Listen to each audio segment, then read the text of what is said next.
Good afternoon, ladies and gentlemen, and welcome to the SCM Pro Forum's Supply Chain Transformational Leadership Summit. As you all know, SCM Pro Forums specializes in bringing you insightful and very penetrative discussions on various aspects related to supply chain planning technology. In our effort to bring in leadership initiatives in the supply chain domain, we have crafted the Supply Chain Transformational Leadership Summit. Before I start with the event, there are a few guidelines which I would like to mention at the outset. First off, any event becomes memorable if we have participation from the audience.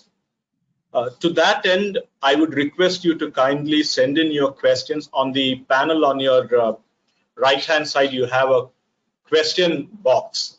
If you can type in your questions, we will get the questions and then we will be able to direct it to the speakers. So we request you to kindly keep typing in your requests and your doubts, your questions and queries for the panelists and the speakers to reply to.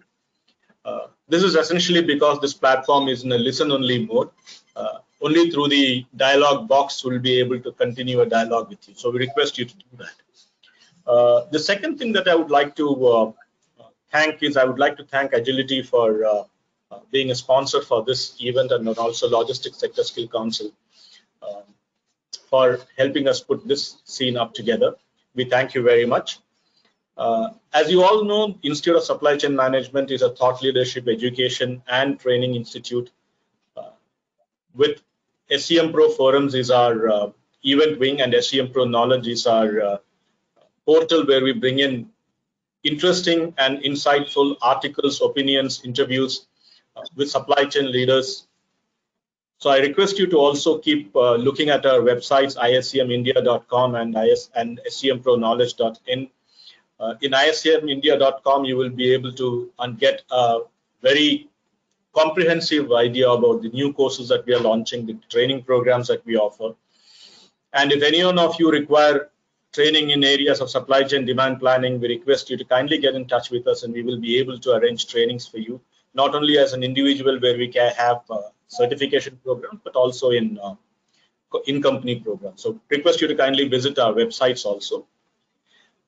To start the day's proceedings, I would like to invite Dr. Rakesh Singh, Chairman, Institute of Supply Chain Management. Dr. Rakesh Singh is a well-known thought leader and speaker at various forums on supply chain, demand planning, forecasting, and then also a renowned economist. He would be speaking to us about the theme of the event and also some of the significant issues and challenges the transformations face. Welcome, Dr. Rakesh Singh. Thank you, Girish.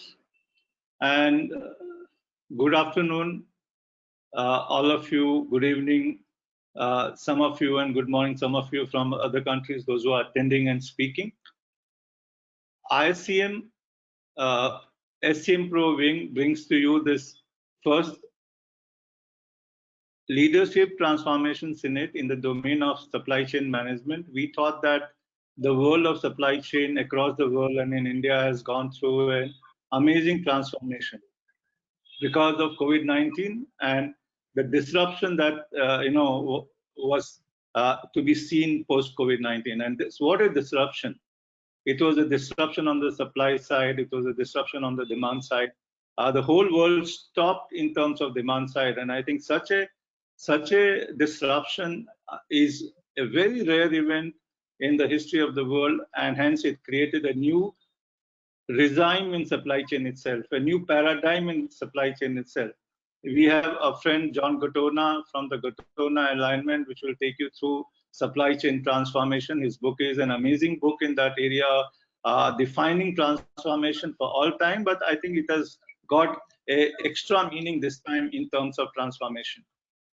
Now, when we look at supply chain transformation, one of the significant trend that I saw was that the first time during these disruptions, what we saw was that everybody came in a huddle together, decided about their planning processes for the next day. The planning, which horizon was reduced from 3 months, 1 month, quarter, year to just a single day, and even within a day, within hours.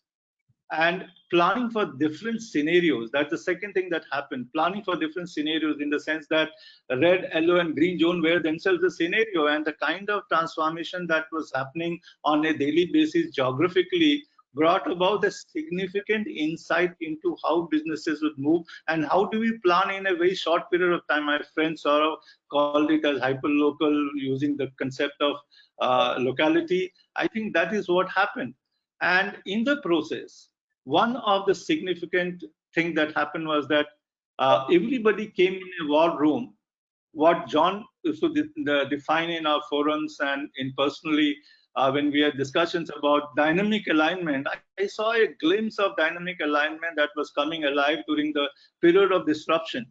And that gave us a hope for this transformation on the demand side, even on the larger strategic transformation side, and so on.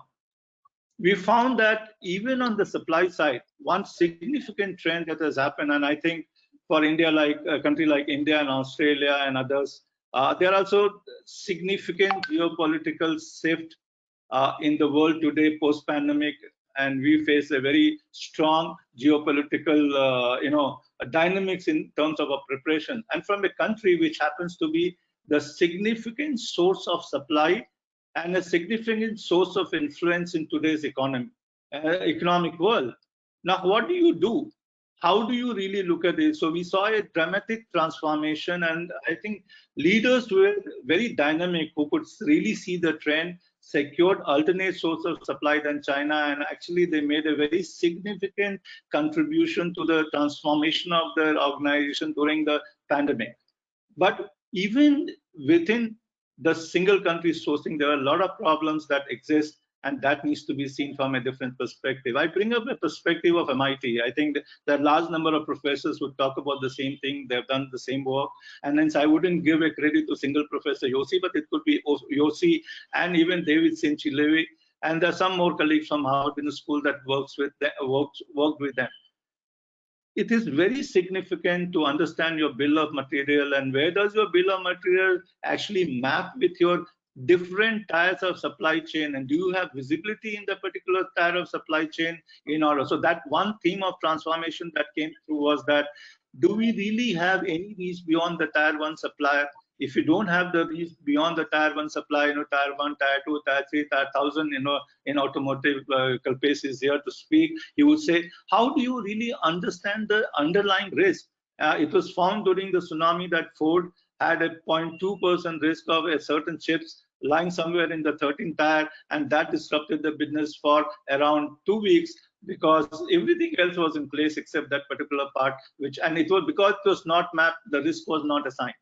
I think there's a very significant impact that we really need to look at from the supply chain transformation side. And I'm not calling planning, but I'm saying supply chain transformation, primarily because it is important to increase the visibility and connected planning approaches to the last tier of the supply chain based on a bill of material. A simple concept in your MRP and a production planning can help you align with technology that, and we're not going to talk about technology. We know what is the digital acceleration that's taking place, what is the advantage of digital acceleration. Second thing that we in India saw, Atmanirbhar Bharat, and that essentially for politicians it may mean do everything in India, but for businesses it has a little larger meaning, and this is why there's a note of caution that we cannot really, move away from China in a very quick time. We need to be thinking strategically. But one thinking that we can really do is that during the pandemic, if our time of survival was more than the time of recovery, then we are in deep trouble. Sorry, when the time of survival is more than the time of recovery, we are okay, we can actually manage it. But if our time of recovery is more than the time of survival, then we have a deep trouble. And this is where a rethinking of your location of supply chain should take place into China +1, China +10, whatever you want to talk about. And that kind of transformation is very important in the process. So vocal local becomes a very critical area in India, and countries like India needs to think about this particular and make a great stress test of this, whether the time of recovery and survival really make you stay where you are or make you move out of that place and really create a local base for it. And obviously diversify your local, diversify your supply and bring huge amount of mapping. There's a, in India we have Map My India, we had Lama Sabs of the world, Resilings of the world. Now, they may be subsumed with the larger players who provide APS systems, and we may see a huge amount of mapping activity, not only on the back end side of the business, but even in the outbound side of the business, and that visibility may provide, and maybe everything gets subsumed into this connected planning. So that's one thing that really is a very important transformational parameter of visibility and mapping that I see it happening with a huge physical and digital connect that is there. And why I say digital, this is called a digital twin, and I can say that because this digital twin requires a physical mapping and a huge amount of use of what we see it in India.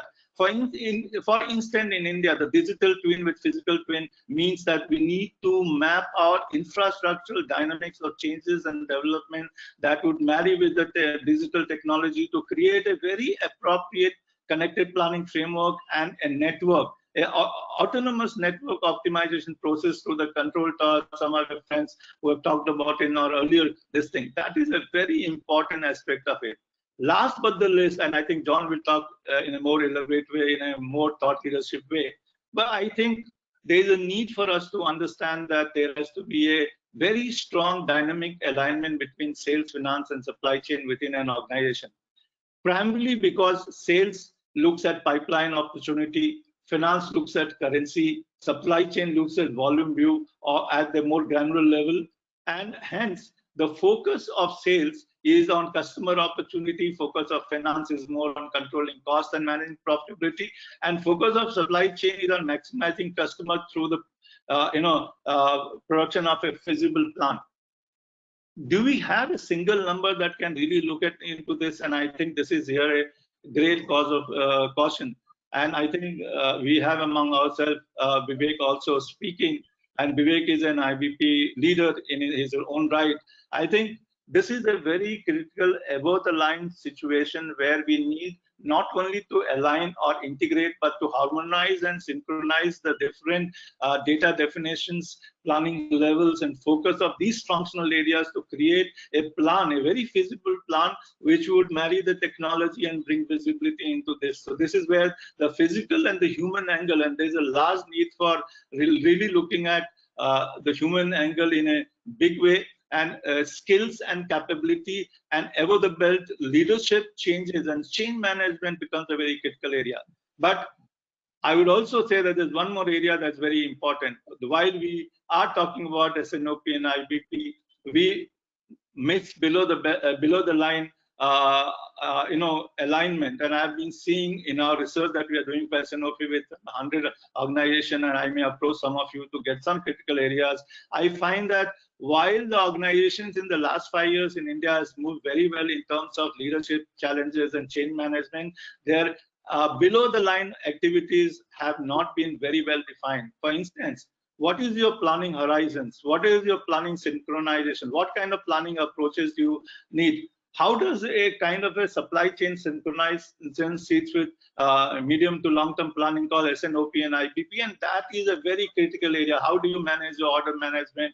How do you manage your demand sensing and demand signal? So this kind of an understanding of executional methods are quite, based on what I will call it as a firefighting approaches, a dynamic way, and Indian firms needs to look at very well. Finally, Joe Biden is here. We are talking about climate conventions, Paris conventions. I think we need to look at Paris Convention and sustainability in a big way. Due to lack of time, I don't want to get into details, but If you do not know, and we are dealing only with tier 1 or tier 2 suppliers, sustainability would be a big issue for organization. And as we move towards a global responsible citizen, I would suggest that mapping again will help you in sustainability. Your production planning, your factories needs to be sustainable, and your work conditions. Thank God to pandemic that there's a lot of thinking on the work conditions of the people. So I would suggest that these are the few dynamics which we see as a very critical areas of transformation, and leaders have to play a very big role in bringing this transformation from their own perspective, in their own ecosystem, in their own context.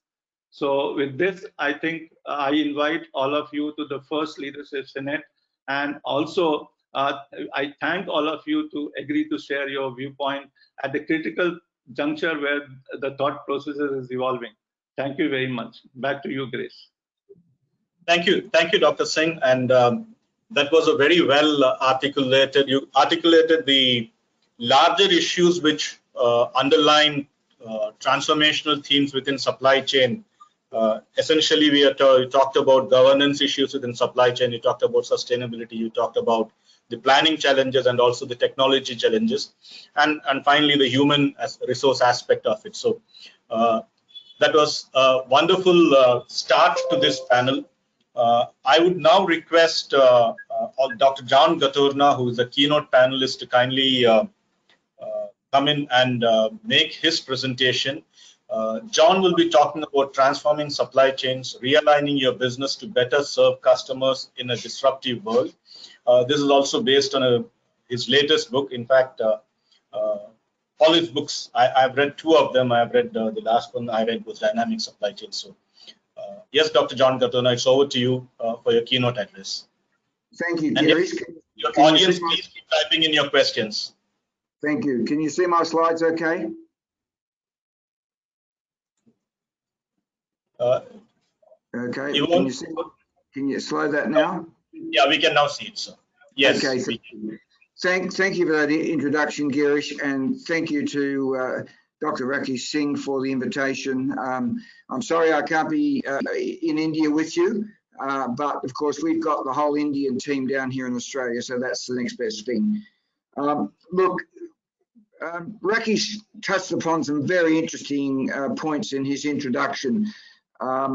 There's no doubt about it that there's a huge opportunity opened up. The COVID crisis has been monumental, but it has caused us to rethink how we manage our businesses.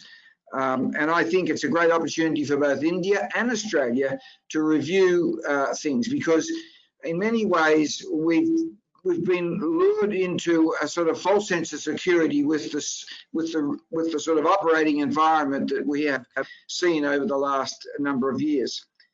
When I think about transformation, I think a couple of things.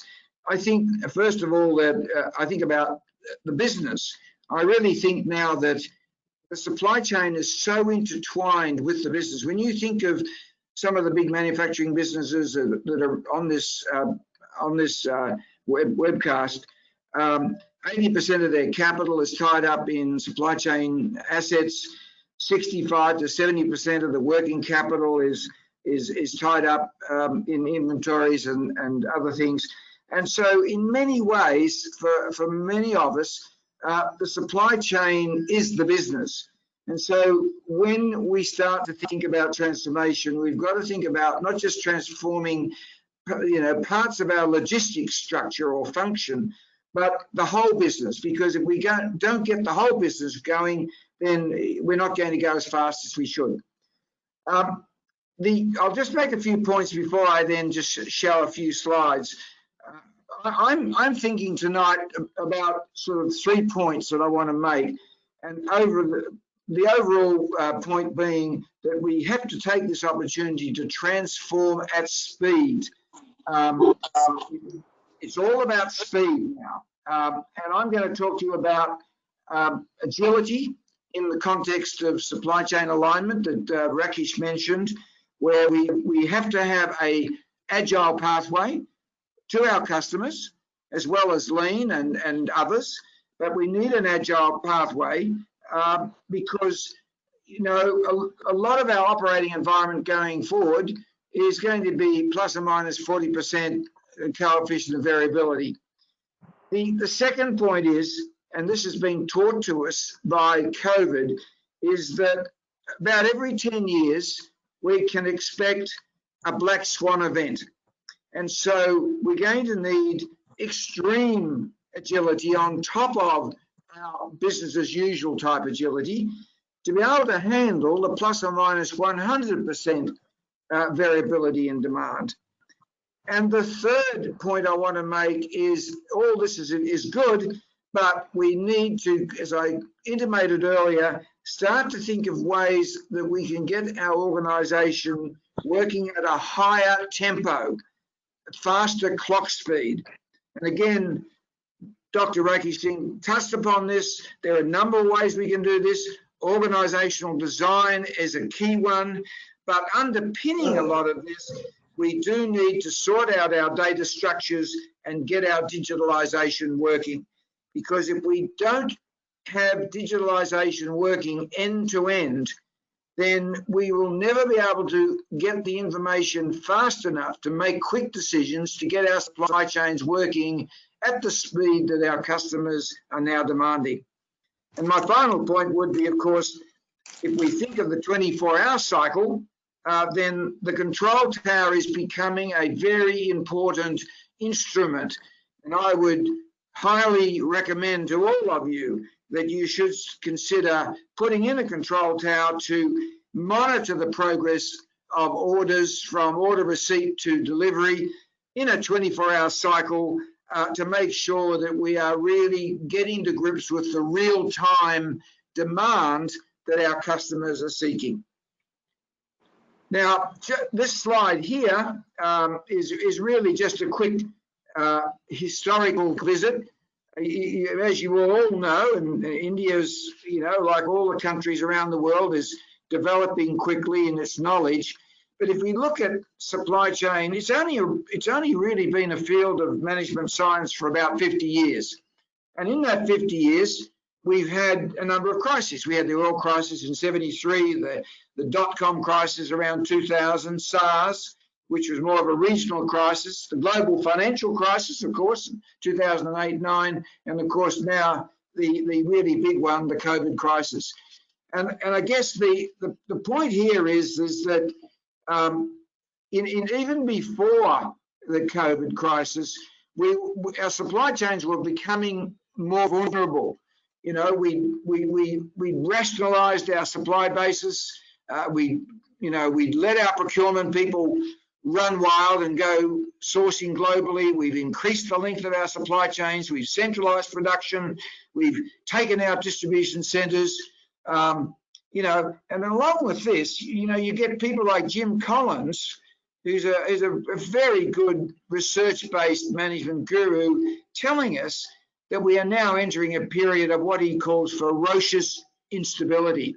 So my answer to all of this is we just have to find ways to make our supply chains more resilient, and there are many moving parts to that. But of course, getting and to work in a more agile, real-time way is one of the critical components.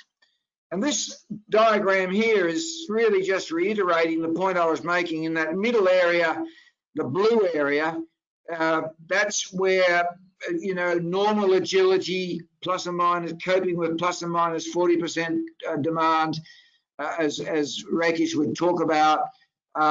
We would have our lean supply chain in there, our project supply chain, these sorts of things. But from time to time, we're going to have these black swan events. Now, in my 2005 book, I really was talking about early on coping with these big disasters. A lot of them were humanitarian disasters and environmental disasters. But I was talking at that time about having a plan and having a part-time complement of people preparing.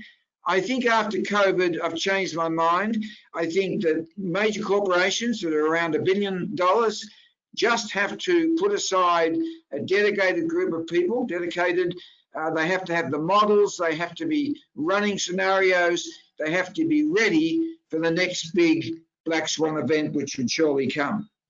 Now, you would have seen this, some of you, before, but the bottom 4 flows, the collaborative, lean, campaign, and agile, they're really what I call the business as usual. And in that one, of course, agile is the one that we really want to make sure we've got that working. And then the fully flexible above that is the extreme one, which I'll come back to. But you can see they create different patterns, and we have to find ways of managing these different patterns. And we need different value propositions. So really, the metaphor here is that we need to develop some different pathways. We need conveyor belts, linking us to our customers that operate have different operating capabilities, fast or slow, can carry packages, can different pricing structures, the whole works, because there are a range of buying behaviours out there. It's no longer a case of one size fits all. So having thought about that, what I think the sort of world we're looking at going forward, which you may find interesting, we're not going to throw away lean. Depending on the structure of your logistic structure, with your factories and your DCs, etc., you will want to maintain areas of efficiency.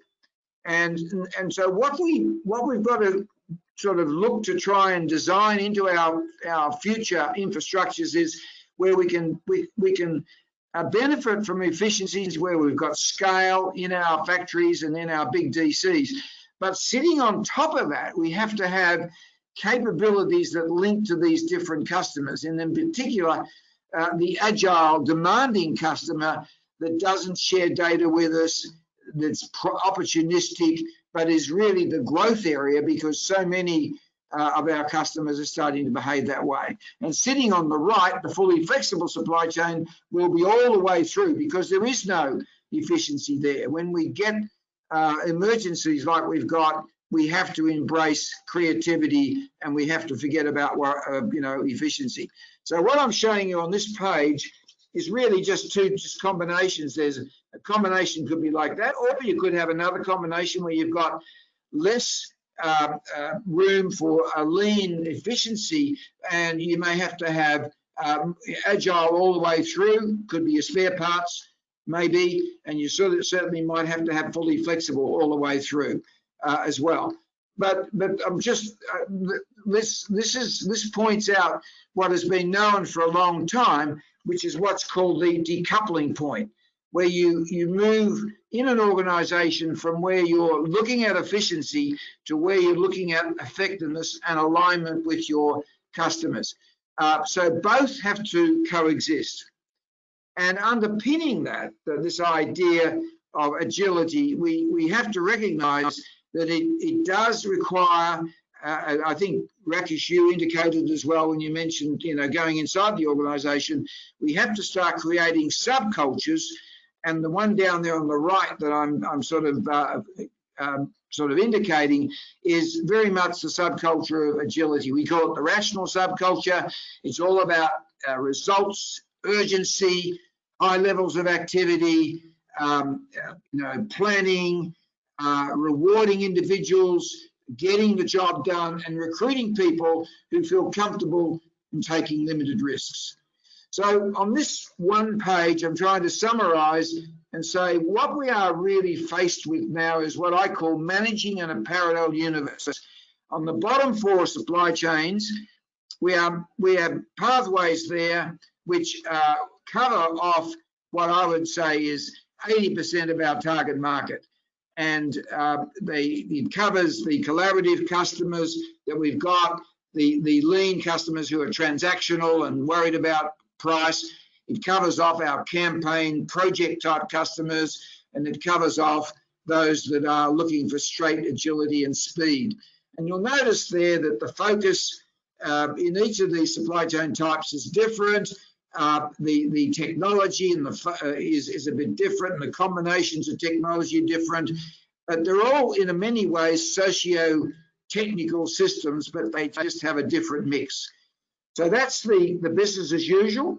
And then on top of that, we've got this new emphasis on the fully flexible supply chain, which is very much managing events and making use of all sorts of modelling and prototyping to you know, if you like, get us back to normal recovery, get that time to recovery that was mentioned earlier down as low as possible.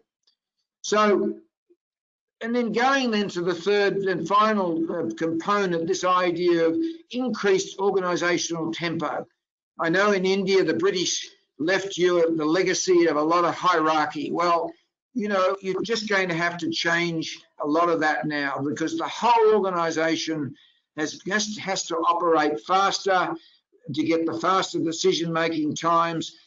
We need to shorten our supply chain times to our customers. We've got to reduce the touch points. We want to make the business overall competitive.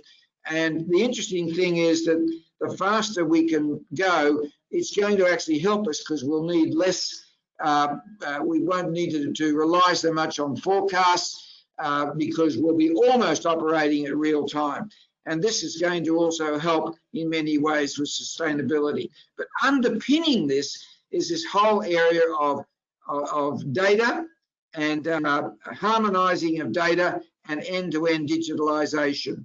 And I just got one slide on that, really, to say that, and my main comment here would be, look, if you haven't started down the journey of digitalization, you're in deep trouble.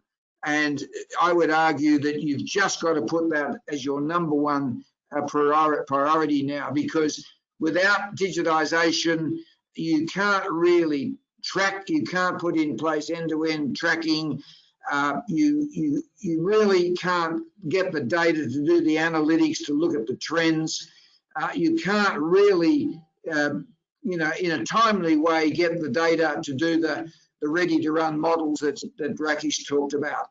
So we're involved actually in some work at the moment in South America, helping a company actually put in a control tower. It's a big industrial company, and it's going to make a massive improvement to their customer service, and not only to their cost structures, but once we start monitoring and responding to customers in real time, we are going to get the customer satisfaction is going to go up, and that's going to drive the revenue up as well. So it's going to have a top line effect.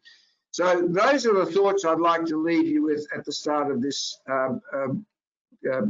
supply chain transformational leadership. And I hope that there's plenty of material there for you to chew on. Thank you. Thank you very much, John.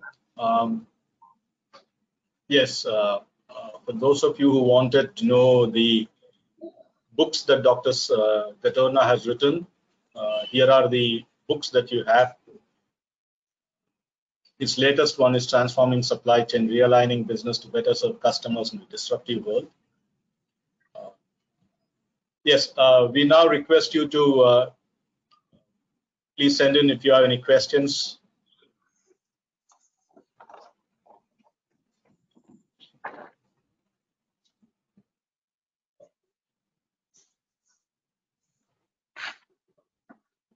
Yes, anyone has any questions? Otherwise, we will move on to the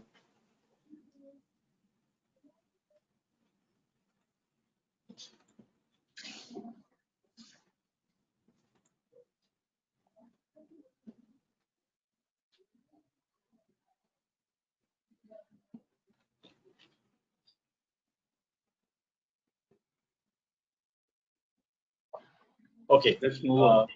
Let's move on to the next event. Thank you, Dr. Gattorna, for a wonderful exposition of how the primacy of transforming transforming supply chains and also of digitalization of supply chains. I think pandemic or no pandemic, it is time that we start looking at these issues and start creating the essentially your point about creating those decoupling points between lean and the various other versions of supply chain and various formats that we can create. We need to keep experimenting. We need to keep thinking on all these things and implementing wherever possible. Thank you very much for that. With this, we now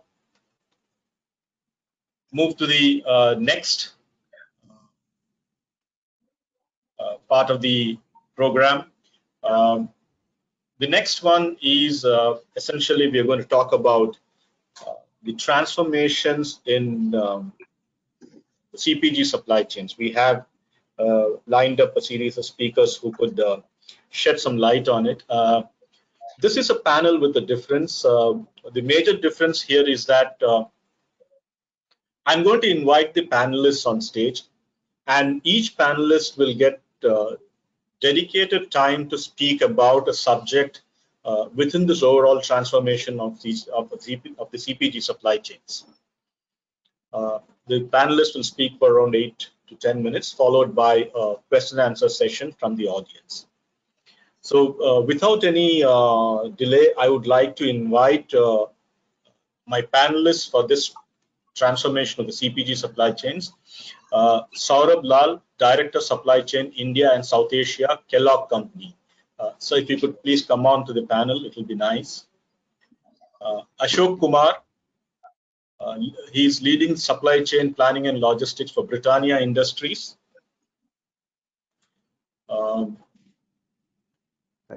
Ashish Pande. Ashish Pande from Nestle. He's the head of supply chain South Asia region, Nestle. I would like to start the discussions by the way, good afternoon, all of you. I didn't wish you good afternoon when I started it. Sorry. Good afternoon, Ashok. Good afternoon, Saurabh. Good afternoon, Ashish. Good afternoon, and thank you for taking time off. I would like to start the proceedings by inviting Saurabh Lal to make his presentation. He will discuss the key management challenges in a successful supply chain transformation and how to manage stakeholder interests. Saurabh, it's over to you. Thank you very much. Thanks, Girish. Just a second, guys. Yes, let me know once my screen is visible. It's visible. Okay, cool. It's very difficult to follow up after Dr. John. He's obviously a big-time expert, and Girish, by putting me in front, I think you put me in a bit of a spot. I do have a few slides, however. I thought these are important parameters that we should be discussing, and I wholeheartedly agree with what Dr. John had said. We must focus on processes and core supply chain principles. That's the most important piece, which the recent developments have taught us. If your core supply chain is built around solid principles of supporting the business and serving to customer demand, you've got resilient supply chain built in as part of the process. There's no reason why you won't be able to ride out any type of a crisis, as has been shown by a number of companies who are able to restore their operations and come back on track. So what I thought today is, it's a very vast subject, and having a very few minutes, I thought what's very much important is talk about the core principles first, particularly true for what's the supply chain should look upon in the future. And I've got 4 parameters that I've listed down here. The supply chain has to be digital, and it has to be intelligent.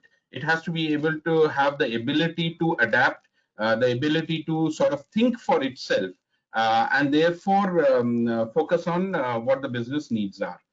Number 2, it needs to be automated. The events, the way they change, the way the data flows, the sheer quantum of data that we are faced with today, all of it cannot be handled by humans alone. The human brain will be incapable of taking the type of quick decisions that we need to take.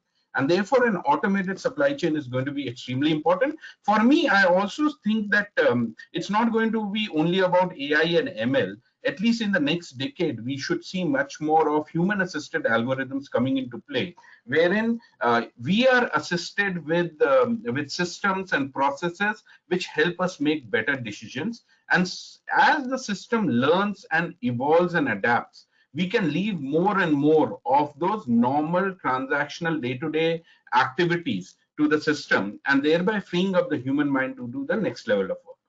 The next important thing for me is going to be around interconnections. And this interconnection is not just within the supply chain, it's also within the company. How well are you interconnected with the developments that the R&D organization is doing? How well are you connected with what marketing wants to do in terms of its, or let's say its marketing campaigns? How well is the supply chain connected to that?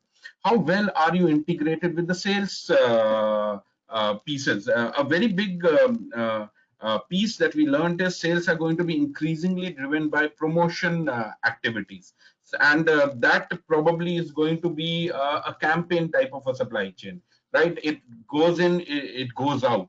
How well are you interconnected to understand when that system needs to be activated and when do you take it offline?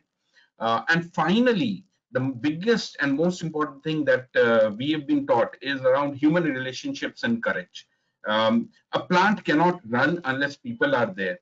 And we saw when the lockdown was announced for 7 days, 15 days, month, 2 months, unless the people were willing to come to work, unless we were able to provide the safe environment for people to come to work, courage alone is not going to be important, but that is what would enable people to come to work.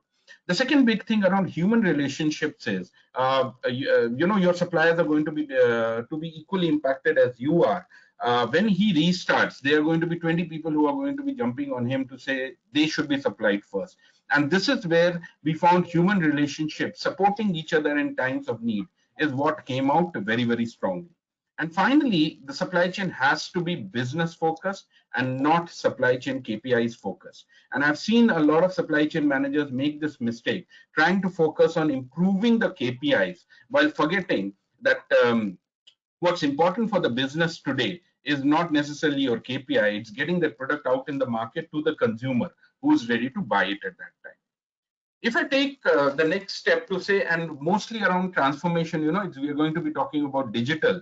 There are a lot of physical transformations which are required, and I think all of us are pretty well aware in the supply chain team, whether it is around network design, warehouse design, or plant efficiency improvements. But for me, digital, one of the few learnings that I had is, and it's a personal learning, right? We carried out an ERP change, and we said that we've undergone a digital transformation. And as I worked with various companies who had different type of ERP systems, I realized that the core ERP is essential, remains a transactional piece.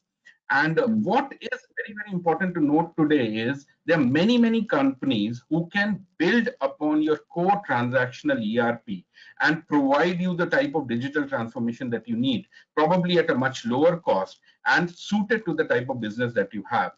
On top of the transactional ERP, you build your analytics and analysis platform. You may have your the supply chain control tower built here. And the second piece is you can take that same data and you can build your decisions and actions around it.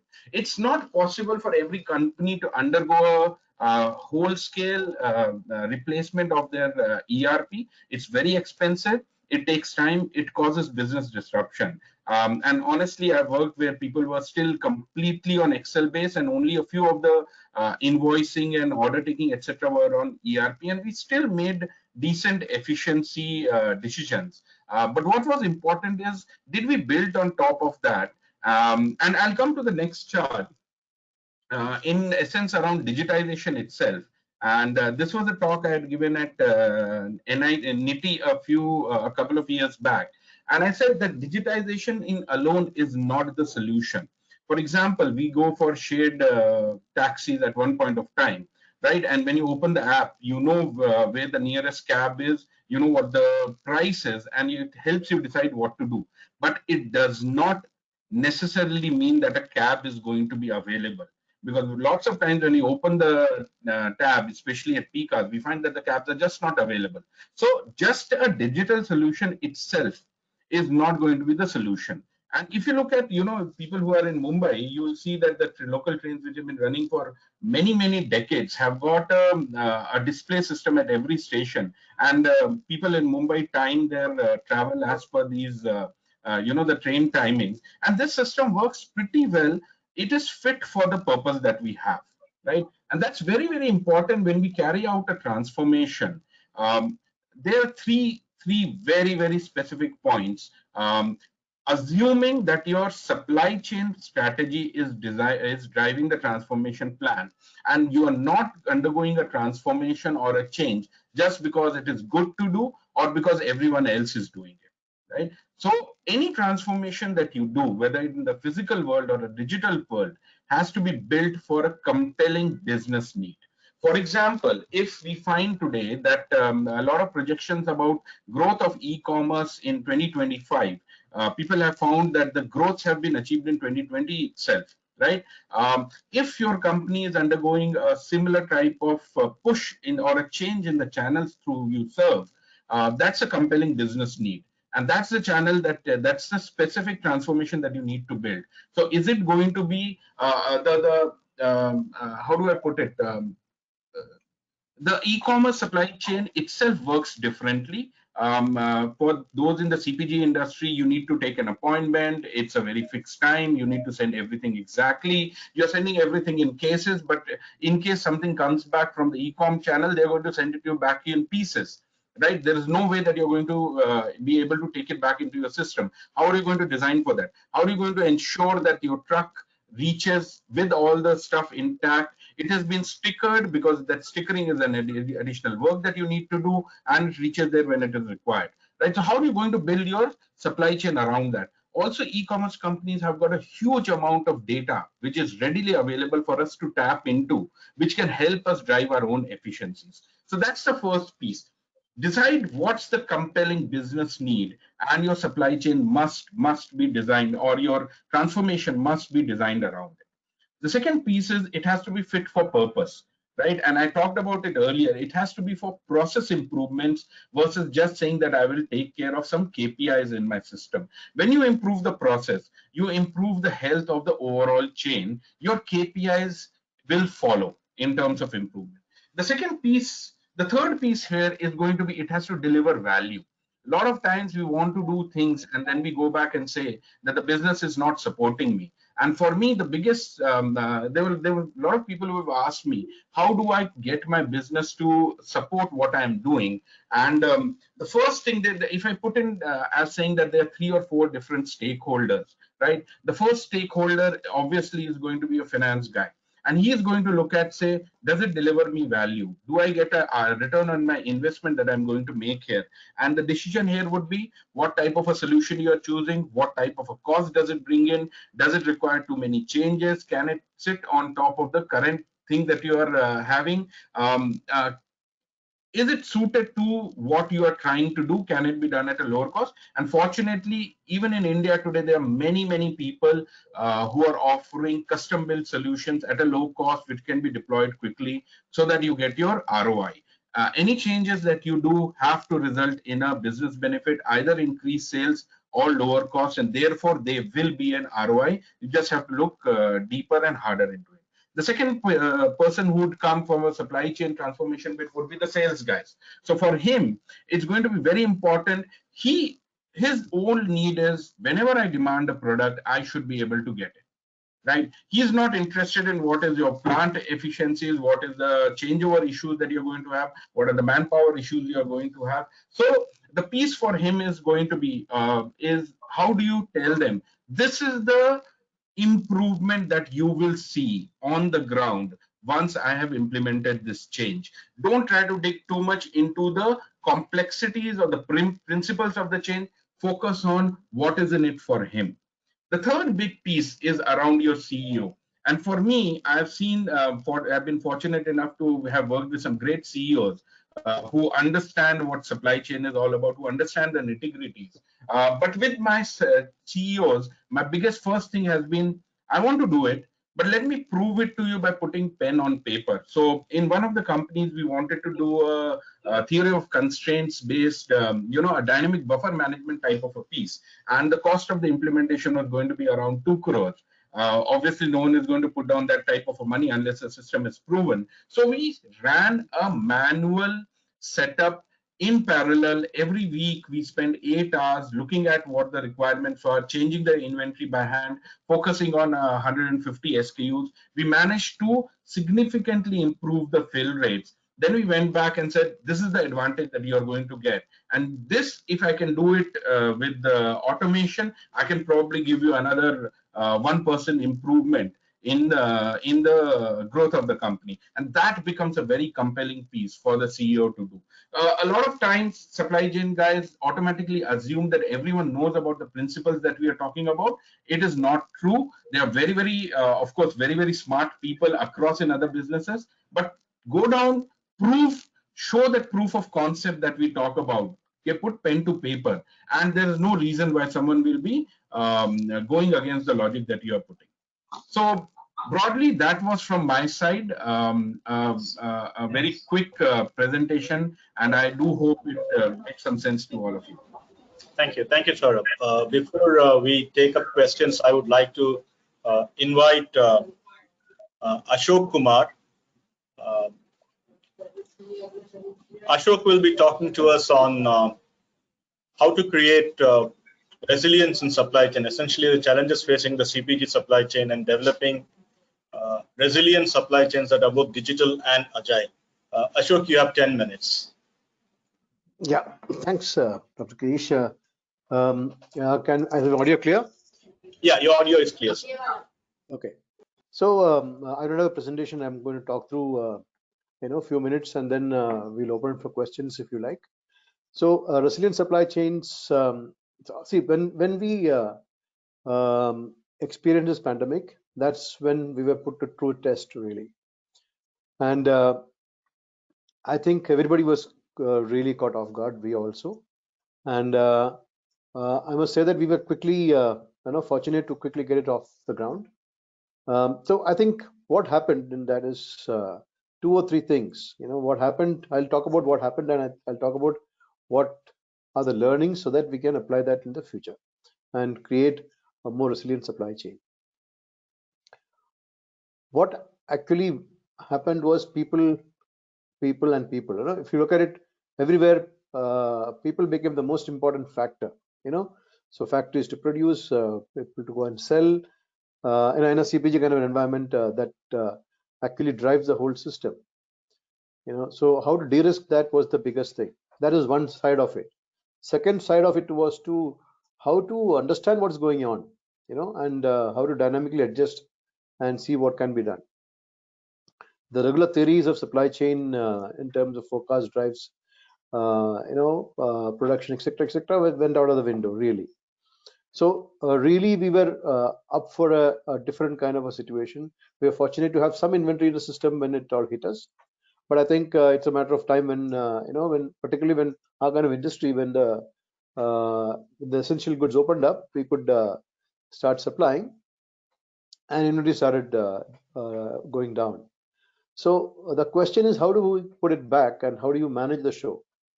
Now, that is when the resiliency of the supply chain comes in terms of how to manage the temporary situation. I would call it a temporary situation. That's not a sustainable model, But the important thing is to manage the temporary phase of the pandemic, where we had to get together and look at Paretos and look at things very differently, and that is okay for the consumer. The consumer is forgiving in terms of a period of time when if he or she doesn't get the variety of products, it is still manageable. So we could quickly got together. I think the business continuity plans, which were happening every day, at least, was coming into play, and we decided dynamically what to do. And I think that played a big role in terms of doing local sourcing. I think We talked about in one of the earlier situations, we talked about product substitution, because it's not just about manufacturing and sales, it's also about procurement and getting the product, because everything was coming to a standstill. The Chinese thing came in before that and all that. So we looked at end to end, and we managed to, to cut a long story short, we managed to create an 80-20 principle and run with that 80-20. What that did is we managed to use the people more effectively, and I'm coming back to people, and do that. Same thing happened with sales. On the other side, on sales also, we did a similar thing in terms of the landscape was changing in the sales front, because the Gattorna shops were not open in the initial phase of the pandemic. The wholesales were running the show. The modern trade retail was running the show. The e-com became exploded really. Like Saurabh said, 2025 got achieved in 2020 itself. And we are not prepared for it, right? As an industry, as a business, we are not prepared for it. But we then looked at, setting some. We needed to fix some band-aid solutions to it for the time being. But the most important thing, that is where it's important to understand that what COVID-19 pandemic did to us is, and if you have to really get, into a resilient supply chain, what we need is to pick up the learnings and apply it for a sustained model. Otherwise it's a flash of the pan. It'll just come in and we'll all react and manage the situation. Okay. So first and foremost, what we did is we recognized the changing landscape. We realized that this is here to stay. The changing landscape is here to stay. Because people are changing their way of working. The habit is changing. I'm not suggesting that the general trade, modern trade ratios will drastically differ, but it is changing. It is changing and it's accelerating pretty fast, particularly the e-com omni-channel thing, more than the modern trade. The modern trade also is, getting more and more converged with fewer people, not because of pandemic, but because of other reasons. And it's very important, therefore, to how do you get velocity and how do you get to the customer faster, effective, and most cost efficient.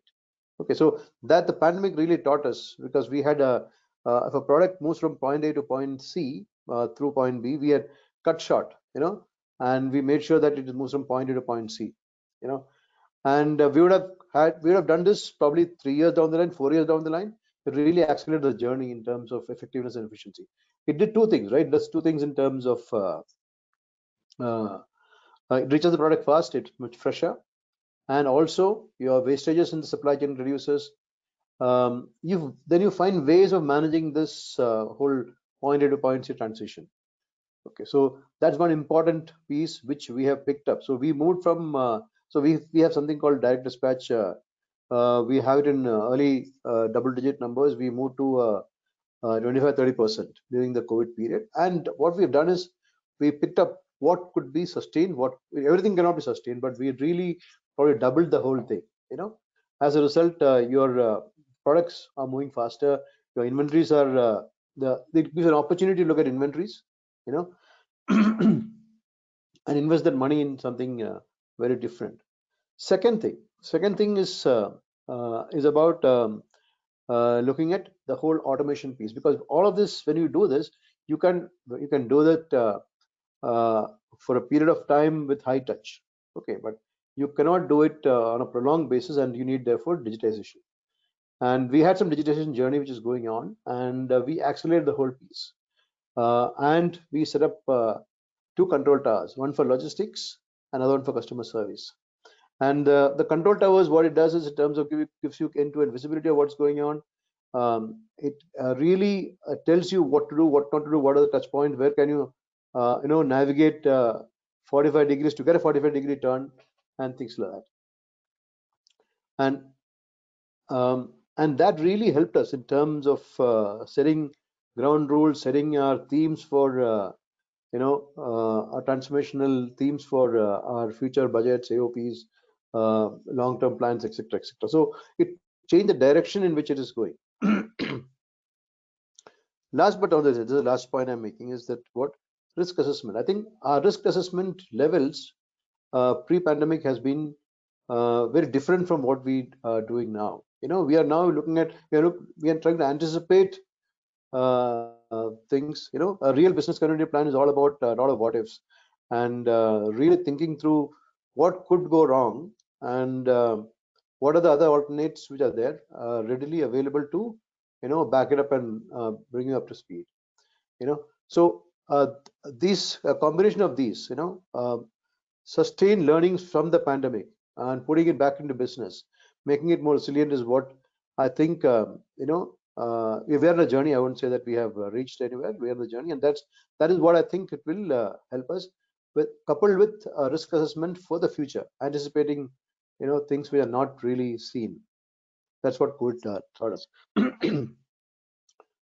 That's all, Dr. Girish. What do you?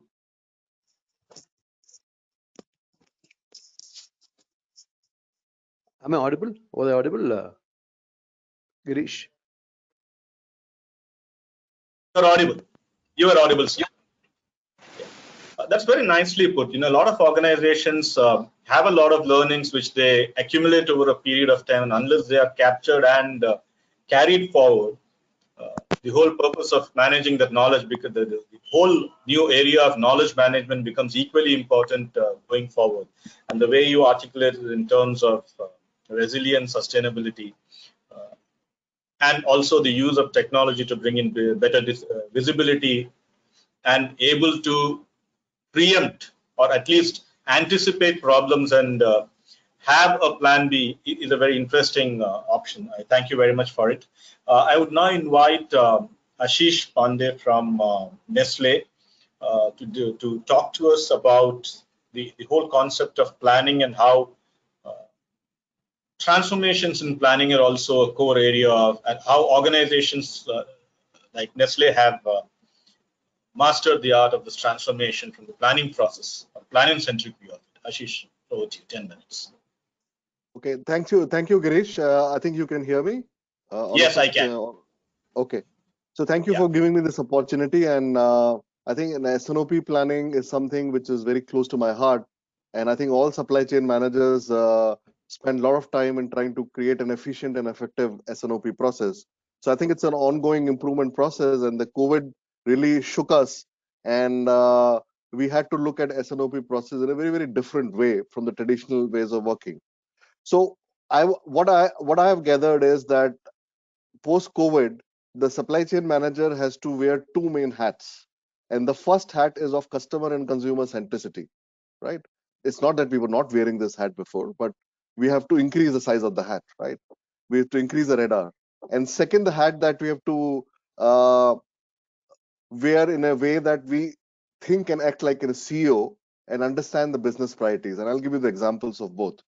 Now, when I say consumer and customer centricity, we have seen that there's a lot happening in this space. Let's look at consumers. Consumers have spent a lot of time at home. We know that post the lockout, we've been spending more time at home. Our families have been spending more time at home. So the food habits, and I'm talking from food FMCG perspective, have also changed. Since kids stay at home, they need more snacks. They need more meals, small meals, right? If the adults are staying at home, all the food that we used to eat in office canteens and going out, all that is gone. Out of home channel is gone. So people are consuming more and more food at home. Now, once that happens, what people are looking at is food which is trusted, of good quality, of a trusted brand, right? Food which is exciting, right? So from product to meal solutions, right? Anything which helps in immunity, health and wellness, and obviously the taste part. So there are a lot of consumer habits which are changing. I'll not get into details. All of us know this.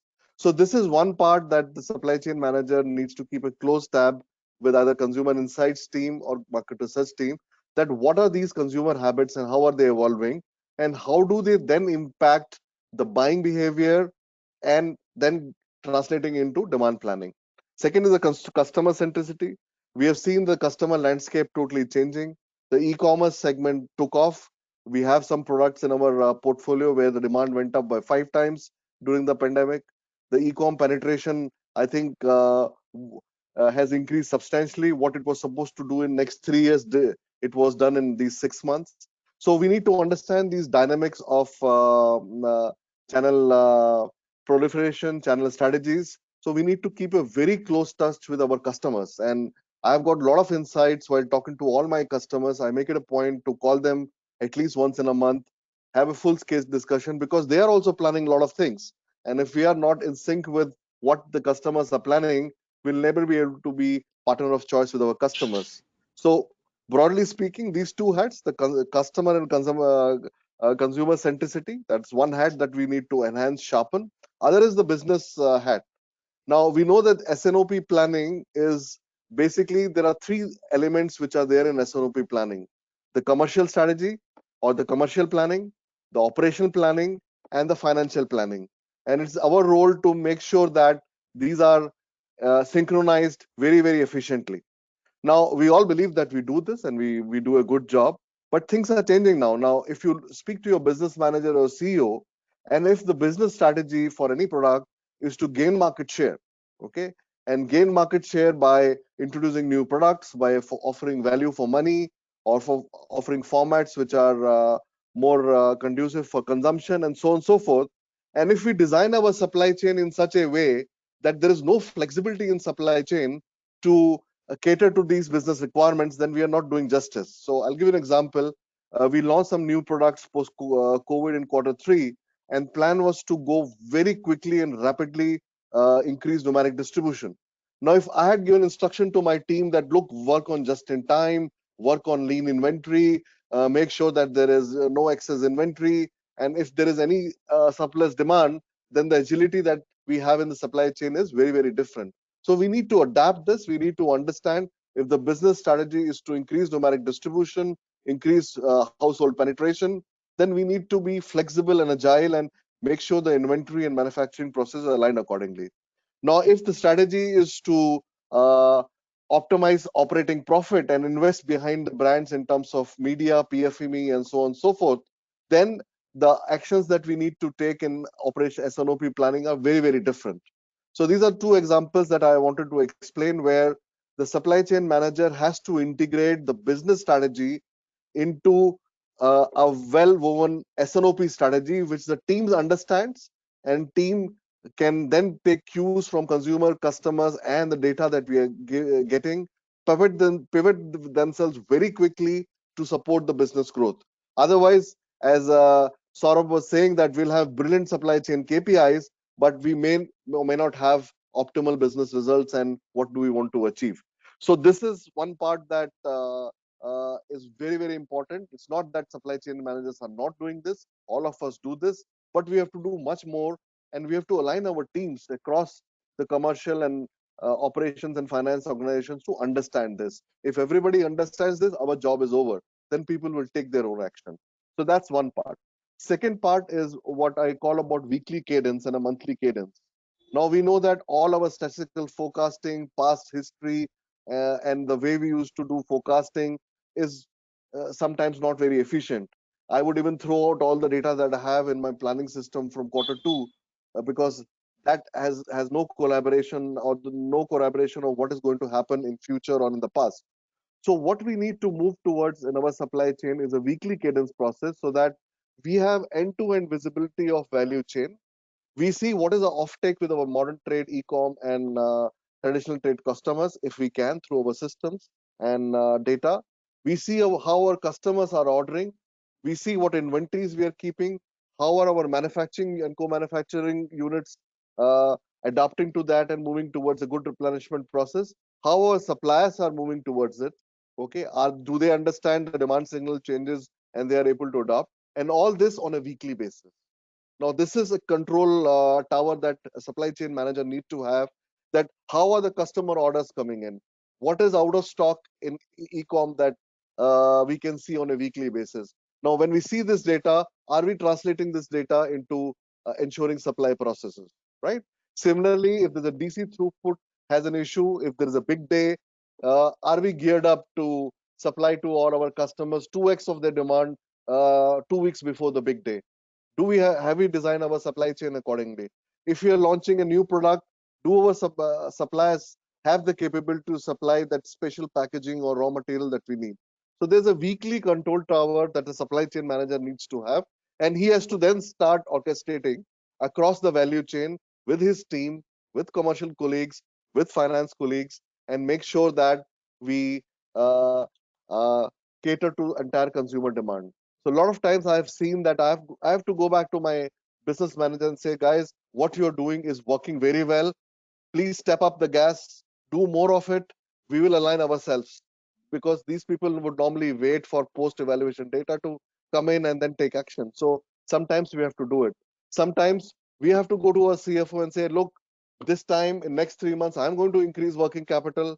Our cash flow will be impacted by 15-20%. Please manage your working capital financing accordingly, because this is required for growth. And people appreciate that. So the orchestration on a weekly and monthly basis and a weekly and monthly cadence that I talk about is very, very important for the supply chain manager. And the third part is the tools. Now, we have so many tools for connected planning end to end. And I think from our organization, we have been always shy to use these tools. We always have used tools which are in silos across the value chain. So my request to all supply chain managers would be that look at a connected tool for end-to-end management, whatever is feasible for you, whatever is applicable for you, and then implement it very quickly. Otherwise, the orchestration that you will have to do on a manual basis is huge. So if you have a tool which can synchronize your material ordering with the customer order change, which is happening on a weekly basis, looking at total delivered cost, looking at whatever constraints that you put in is in place, and it is not left to individual silos to optimize, it will be very, very, very good. So these are the three things I'll recommend. One is wearing those two hats of consumer and customer strategy and thinking. Business, think like your CEO. Spend some time with your CEO on a regular basis. You will understand what the CEO is looking for, and then start in making sure that the whole value chain understands. Move towards a weekly and monthly cadence. Do that orchestration across the value chain so that you pick up the signals both of up and down and translate into the value chain. And third part is the connected planning and control towers. Whatever you can automate across your value chain, do it. This is the right time. There are a lot of tools and solutions available. And if you can do these three things well, and if you are doing it efficiently, I think this is a full recipe for winning at marketplace in my view. Thank you. Thank you, Ashish. It was very, very, very well articulated. In fact, the whole concept of strategic fit, aligning your business goal and supply chain goals so that the end consumer with end consumer centricity as the mantra. I think that's what really defines ourselves as supply chain professionals, and that's what is the goal. And as you very clearly put it, yes, you need support for that. You need to be able to not only you need to even understand your CEO and the way your CEO thinks, so that you can step up your game. And I also like the point where you said that go to your CFO, tell him that this is what I'm doing for the sake of the business. Go to the marketing. So from being an insular, a back office kind of a function, the transformation of the back office into a true business enabler, wearing the hat of customer centricity, wearing the hat of business, and becoming a business person, that is indeed a good transformation, that story that we can take forward. I would like to now look at the questions which some people have sent us. I have one on, yes. Anuruddha Karnataki from has asked us a question on visibility and control tower creation. What is the appropriate starting point? Who would like to?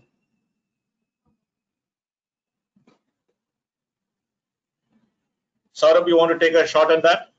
I would love to, but don't. We are still working on our control tower. So I guess the starting point would be a dashboard, right, of the core. I'm assuming that you're trying to ask that I want to set up a control tower, and how should I go about it, right? And for me, since we are also trying to set up a control tower, for me, the first starting point has been a dashboard, right? And that dashboard gives me relevant information around all the products that we do, at a CFA level, norm versus inventory. Right. So for me, that's the most important piece that I'm looking at now. Being a smaller business, we don't have too many trucks, etc. So for me, trucking visibility, and we have seen truck efficiency is not the key point here. So that's the first point that I look at. Second point for me is the production, right, and the plan versus actual on a day-to-day basis, which tells me basically what's my forward-looking fulfillment rate is going to be. And the last bit is for me here is around sales versus estimates. That just tells me broadly how is the sales picking up. Is it ahead of the plan? Is it on the plan? I'm trying to still, there's a lot more elements which will come into a control tower. But for me, this simple dashboard is the starting point for the day, which tells me a few specific elements that we can start off with. We want to add more and more elements and then get this automated so that maybe efficiency information, maybe number of trucks, maybe loading efficiency, all of those things can also come in, which will probably give us the areas which are weak, which we need to focus on a immediate daily or a weekly basis. Probably Ashish or Ashok will be able to add more to it.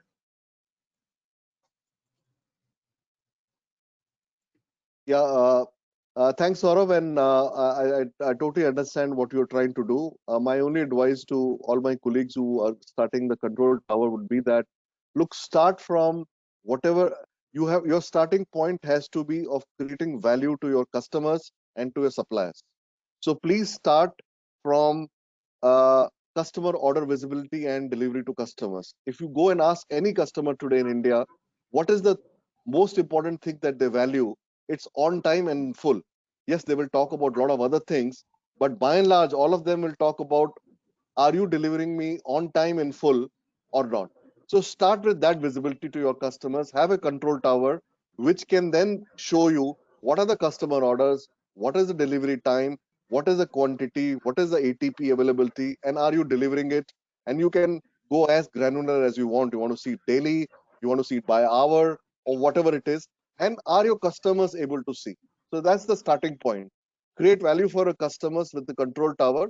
If they value on time in full, do they have the satisfaction that the company is providing that information and also, and along with the information, delivering it also?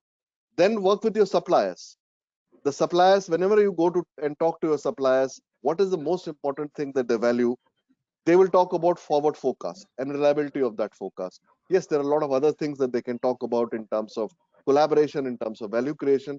But the most important thing for them is a forward forecast, which is well balanced and not volatile. So set up a control tower where you can work with your suppliers and see that what is happening within your organization, what is the visibility that you're giving to your suppliers. Is it 4 weeks, 6 weeks, 8 weeks, 12 weeks, whatever you have agreed, and what is the reliability of that forecast, and how suppliers are delivering against that in terms of supplier service level.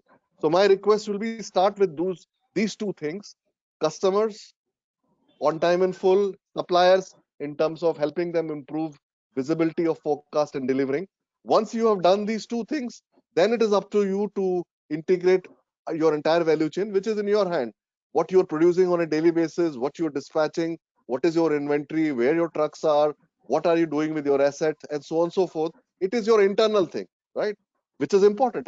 It is also important because unless you have a control of all this, you will not be able to control the other two things.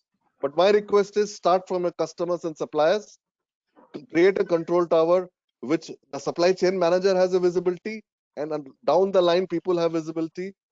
Get visual if you can. For me, it's very, very important. I always expect my control towers to be very, very visual. I don't want to open BI reports and start looking at it. Yes, we need all those details, but I want a computer screen or a big television screen which says what's my today's OTIF by customer, by channel, by geography. Similar thing on the Right, suppliers, right. and then you build it. So that will be my take on it. Thanks. There's a question for Ashok. Predominance and focus on e-com post-pandemic is understandable. The question was asked by Ingit Saxena. What learnings post-pandemic were emerged for modern trade?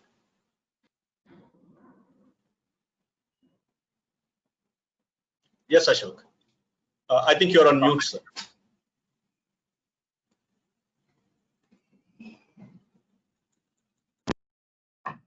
Hear me now? Yeah, we can. Yeah. Okay, I think there was a problem with my mic. Okay. Is it clear? Yeah. I think if I understand the question, it's about e-commerce clear, what's happening in the modern trade. That's correct? Yes, yes. Okay, so modern trade has gone through a bit of a, yo-yoing thing. What's happening is we saw in the initial period, we saw modern trade growing reasonably big time, while e-commerce growing at enormous rates. We see a slowdown in the modern trade piece, but I think that's temporary because the general trade and the modern trade in our kind of CPG industry is still, general trade plays a very prominent role and modern trade is supposed to be driving. So what's happening is the reason why modern trade did not fire really is there are big players in modern trade who actually went underground, who have merged with other players, and that resulted in their buying patterns and all that. They had credit limit issues with people, and the big ones, the big ones, right? And that played a role in the modern trade. The SAMTs, the standalone modern trades, etc., chugging along reasonably well. So modern trade in the pre-pandemic initial period of the pandemic, we saw modern trade coming out, and there are restrictions on footfalls and all that. How many people can enter the store and how many people can be in the store, etc. But if I have to say what will be the scene, I think it will continue to chug along at a reasonably good growth model compared to a general trade. May not be as high as e-com. Thanks. Ashok, there was also one added question to that. How would you measure resilience? In modern trade? Yes. In modern trade? Yes, yes. Okay, so both. If you could just talk about both. There has been when the pandemic hit, the whole thing went for a toss, and now the things are reverting back to some kind of a newer base. How do you measure resilience when you have no history? I think probably that's what the question means. So in modern trade particularly, I'll talk about modern trade particularly when the pandemic hit us. I'll tell you what we did really, and if you elaborate a bit, what we did really was we have something called DC. Most of our modern trade servicing is DC, which means we service from our DC to the modern trade DC, and they take over the entire store operations. During the pandemic, because as I said earlier, people was the biggest challenge. They had issues also, like we have issues. So they came back to us, collaborated with us, and we got into this is where the resilience come into play. We got into a new model of DSD. DSD was an unknown element to us because we have done very little DSD. Okay, direct store delivery, which means you are directly sending it to the store, and so the MOQs are different. Everything is very different in a DSD compared to a DC. The scale reduces drastically.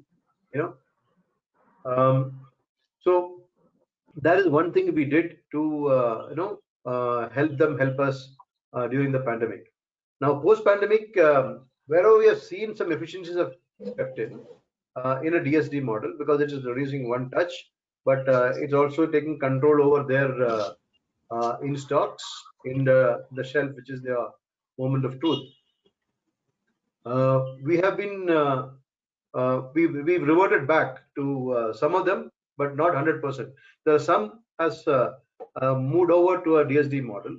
Okay, that is one. The other one is the collaboration. The collaborative work with the chains have amplified big time, and that is the key thing. Actually, when we talked about controller in the previous question also, I think the visibility and how do you reach out to the customer, how do you understand what's going on there, is a very important factor for us to navigate our backend and our act.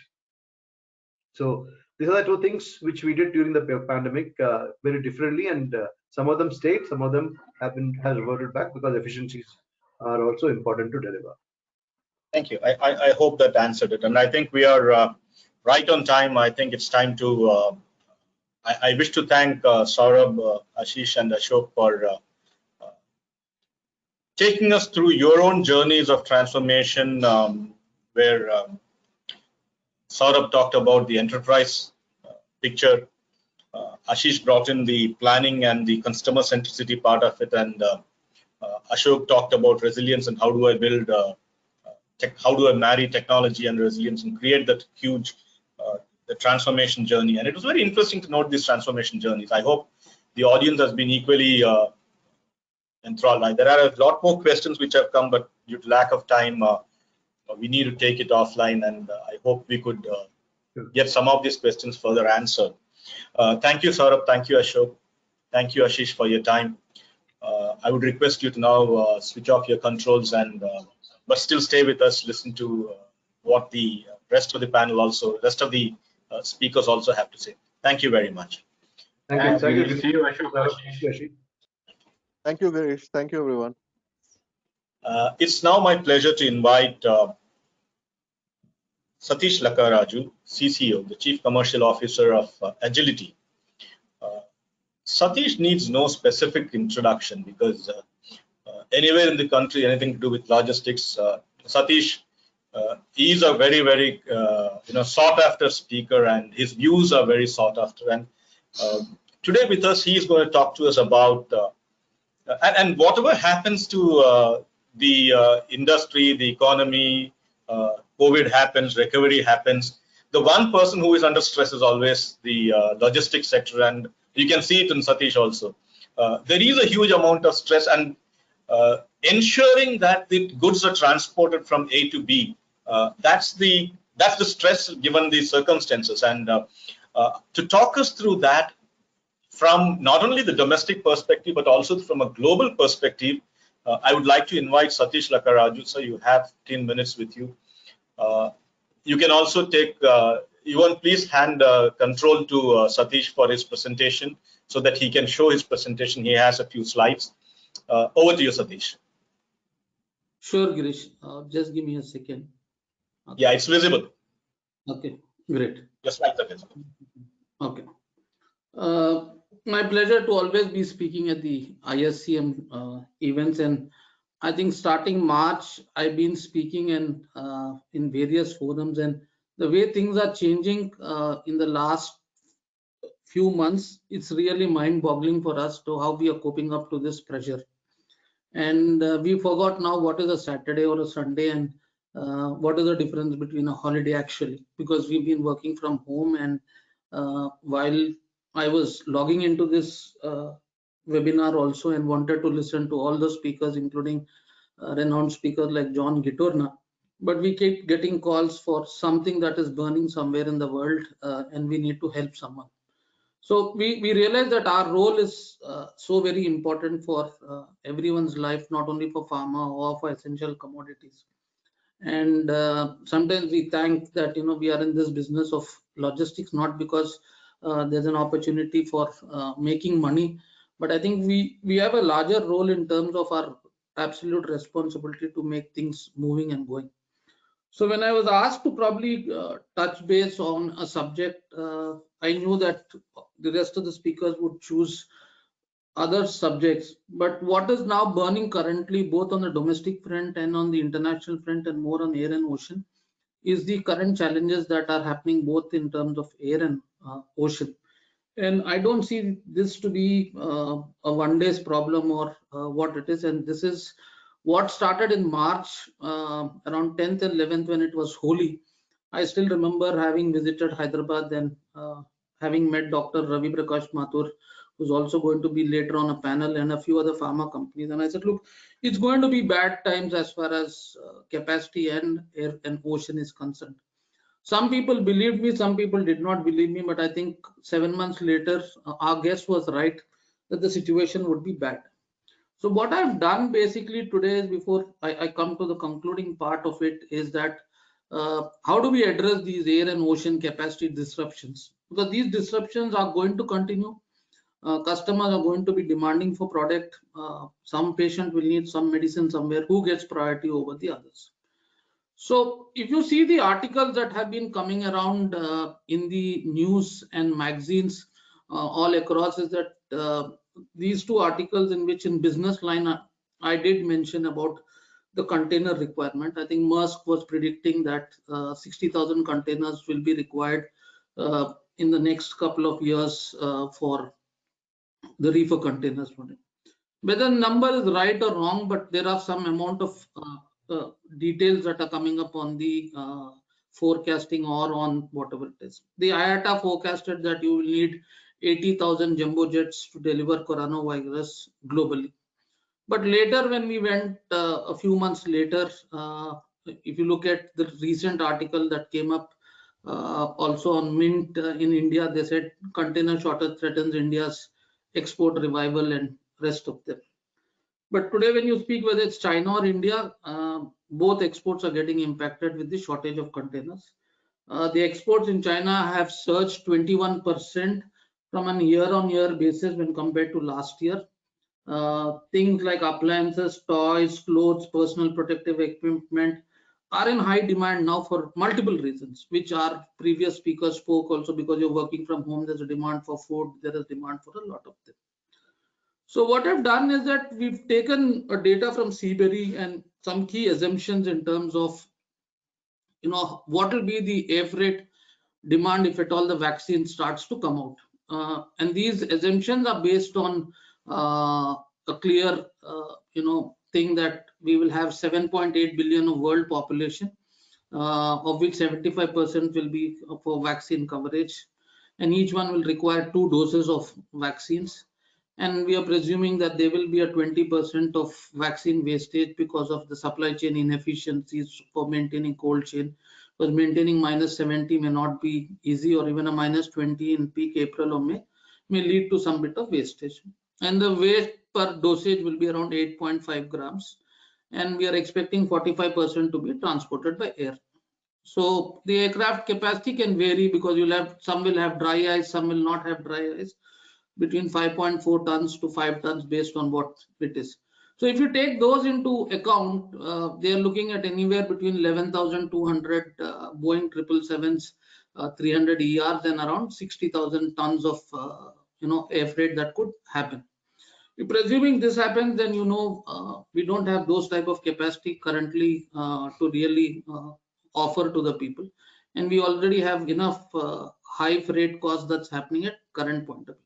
Even presuming this does not happen, and we are only looking at much lower aircraft and saying all the cargo from Europe is going by road, and then that volume is reduced, and Pfizer produces only in US, and then it's all road transported also.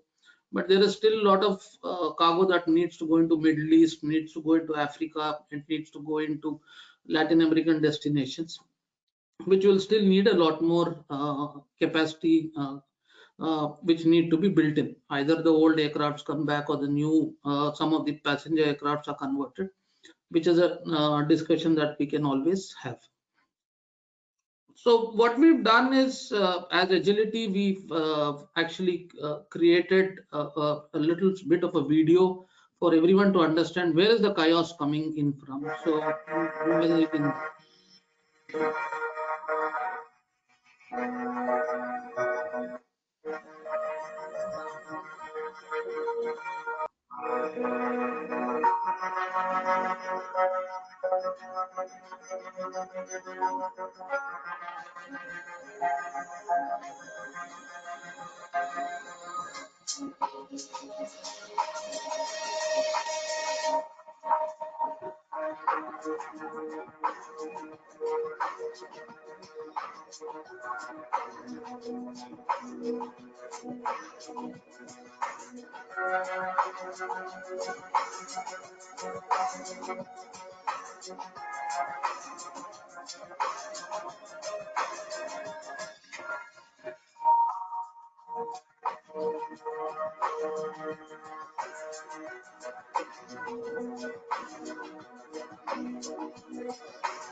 So that's just to give you an idea in terms of ocean freight. What has been happening is that post the Chinese New Year holidays, there have been enough blank sailings that have been happening. There have been enough mergers and acquisitions that have happened in terms of the shipping lines consolidating, be it of the stand that Maersk has taken in terms of with Damco or with CMS CGM.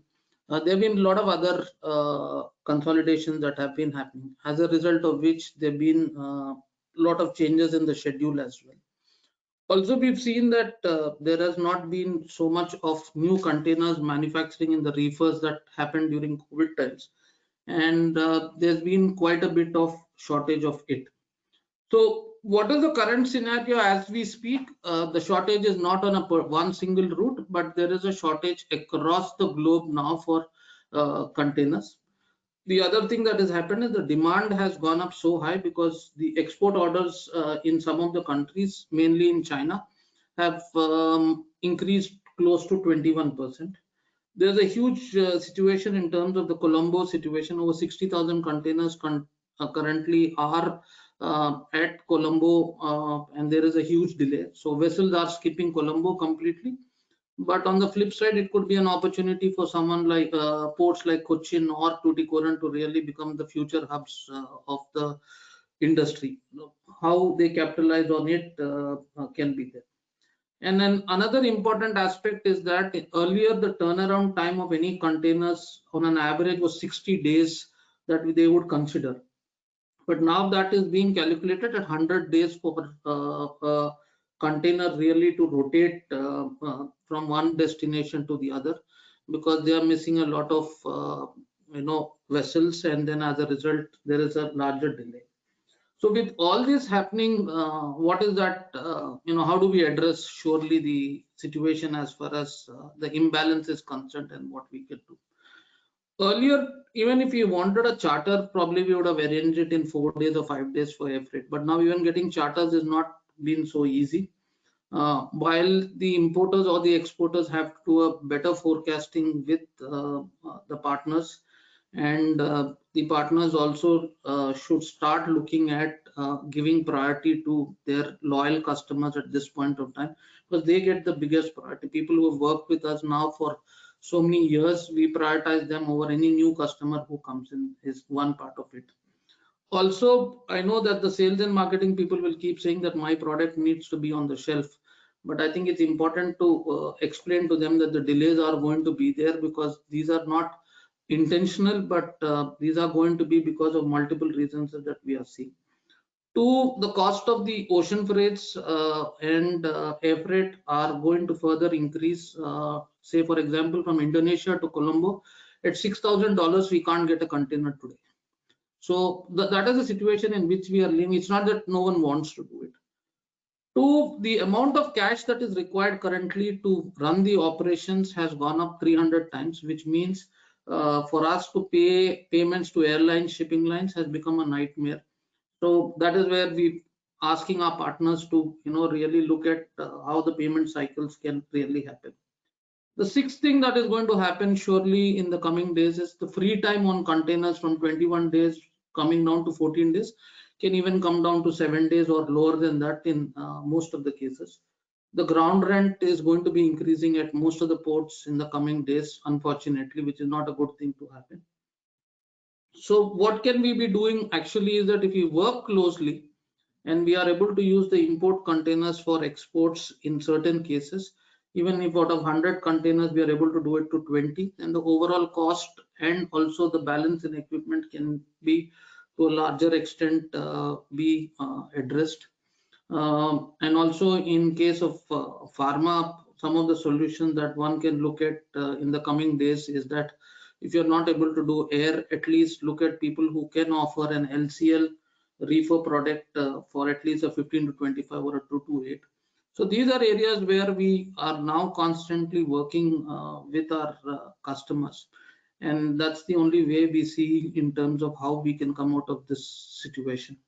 So these are some of the inputs that I wanted to share for the benefit of everyone who is here. Girish, this is a subject which can't be done in 10 minutes, but I've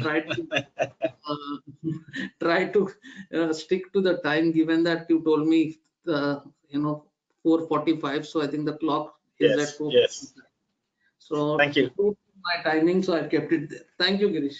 Thank you very much. Yes, I know this is, each slide of yours could easily go into a 10-15 minute exposition of various nuances within it. Yes, it is indeed a very challenging task. And as is your norm, you have not only risen to the challenge, you have beaten the challenge. So I thank you very much for that. Let me just check if there are any questions which have been asked.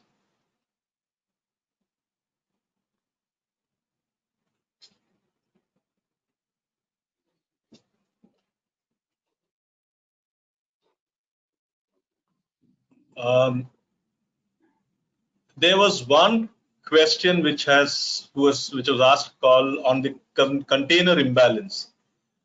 Yes, can you please explain the alternates? Very good. If someone is saying today that there is a container imbalance and we are not too sure, the first alternative that we've been recommending is that if the quantities are large, let us explore the option of break bulk for commodities which are scrap or which are other type of commodities, or use ro-ro vessels in cases where there is a possibility to use it. And we've done this for one of our customers recently out of Calcutta, where we were not able to provide 200 and odd containers. We proposed a solution of a break bulk. While the cost could go up in certain cases, but that is one good option that one needs to explore.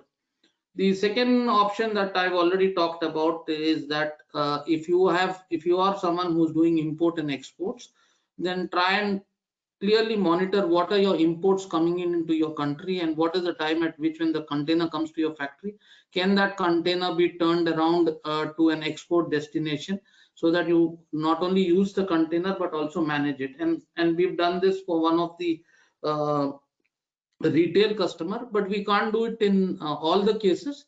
But out of 100 containers, even if you're able to do 20, that is a good scenario. So these are two classic cases that you can actually look at it. The third thing that I would honestly request everyone who's facing this problem is that talk to your partners and start placing bookings well in advance, because sometimes we are not even getting a container 1 month from now. So you can imagine if you want a container in March, it'll be crazy to tell us to place the booking now. But at least if you think it's worthwhile, I have 20 containers, let me place booking for 10. Please do that, and that is something which will help you all also. It will also help rest of them. And there are a lot of other things that we have started to do in terms of what we can do, which we will be sharing, in whichever forum I'm speaking shortly. Thank you, Satish. I thank you very much both for being a partner with us on this transformational leadership series, and also having shared your thoughts on it. Thank you very much. I would now quickly move on to the next agenda on the item, which is a panel discussion on responses to the crisis, on transformational changes that are happening and how we have met these challenges. I would like to first invite all the panelists one after the other. I request you to please switch on the cameras when I call you up. First, I would like to introduce Sanjay Awasthi. He's a Vice President Supply Chain from Valvoline. We have Suresh Rathi, who is the Chief Supply Chain Officer of ACC. We have Dr. Ravi Prakash Mathur, who is the Senior Director of Supply Chain in Dr. Reddy's. And we have Captain T.S. Ramanujam, who is the CEO of the Logistics Sector Skill Council. We have 4 different industries and 4 stalwarts from the from each of these sections. I would like to start the discussion by first inviting Sanjay Awasthi, who is a Vice President Supply Chain at Valvoline, to speak on the innovations that will change our views on supply chain, from digitalization to tailored networks, the kind of changes that he's seeing that will come up in supply chain as a part of the transformation journey. Sanjay, we have 7 minutes. Yeah, sure. So, good evening, good afternoon, everyone. So, thanks for the opportunity, and probably I'll be building on what has been discussed. So far, everybody knows that COVID-19 affected all the aspect of human life. It has changed the way we buy, it has changed the way we consume, the way we travel, the way we work. When we this all lockdown came and we started working from home, it was difficult to start with. Then we got adjusted to that, and now we are comfortable. We are able to manage it, and probably many of us would like to continue that way. So online, virtual, contactless, this all has become a part of our life now. We see online shopping is having a huge surge. It's moving from 13 to 31%. Is one of the surveys says that, and I'm sure this will continue to accelerate in future. Internet connections keep on moving in country is almost 75 crore now, and again it will go up. You can imagine 75 crore of internet connection is a huge number. So while this pandemic has disrupted, it has transformed too. We are completely in digital economy now, where consumers are loaded with a lot of information. They have a wide range of choices. They expect a faster deliveries at a lowest cost. So obviously, supply chain network what we have is no longer fit, and we need to realign. And probably we get into a greater need for the agility, localization, and complexity management. So therefore, innovation and technology adoptions are must, and probably it's no more a choice and something which we have to do now. To keep the pace of supply chain, need to be flexible and agile. These two words, we all keep on hearing, and of course, this is a need of the hour also. While many of the companies they are ahead of curve, some of the company they need to catch it up. So in a similar line, we have also done a lot of digital solutions, and then we did some of the innovation in the supply chain processes, so that we are able to deliver and we are able to align ourselves. So of course, the starting point is always a change. So the entire organization has to be ready for the change. We need to break the silos, and then when I say silos, is among supply chain, finance, sales, marketing, and so on. Need to eliminate all those individual worksheets, what used to maintain, move to a single ERP, move to integrated business process. So this is something which is required, and move from all those traditional supply chain which used to be linear to a connected digital supply chain where everything is connected with each other, so that they collaborate and then quickly get into the changes what is required. To do this whole thing, visibility is one of the key, and that's why this all the control tower and all those discussion came up in earlier panels. So this is must. And we all keep on hearing that artificial intelligence, machine learning, deep learning, data analytics, data science, these all are no more a buzzword actually. These are all reality. And you'll see many of these things are being used by many of the companies, and soon all the company will be using it. So let's see some of the component quickly. I'll just run through a few of the things. Let's start with the planning. As in fact, we heard also in a earlier panel discussion, planning process is completely changed. It's completely transformed. Earlier, there was all the past data we were using to predict future is no more like that. Now, is the forecasting has to be coupled with the demand sensing, and demand sensing has to come from the point of sale and multiple other channels. So that is what is required, and all the companies who are into FMCG is already moving into, and then other company also will catch it up. Sourcing, here again, good amount of automation has been done, and here right from EPR to purchase order to vendor payment, everything is automated. Earlier this used to work in a silos, now there's no more silos. Vendor has a visibility for a good amount of forecast as a forward curve, what kind of demand will be there, so they have a visibility so that they get prepared. And not only that, we all the way secure supply up to supplier. That is something is expected, because that has come as one of the weak link when we did the risk assessment. So supplier remain equally important, and that was a point also covered in one of the panel discussion. Manufacturing, so keyword is a connected, flexible manufacturing. So we need to continue to work on a multi-skilling of operators, and that is something was very handy when this lockdown has happened. When there were limited operators were allowed in a plant, multi-skilling was a key that time. So we have to continue to work on that. We have to continue to innovate how we can run a plant during the break hours, continue to work on a SMED to reduce the changeover times and so on.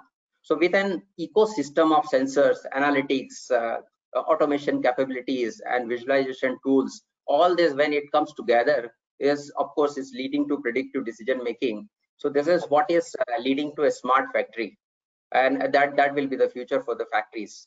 And of course this all will lead to a increased output, cost optimization, and one of the key thing is that space management, engineering space management. That has come up as one of the a good opportunity on a cost optimization when you have a multiple manufacturing locations.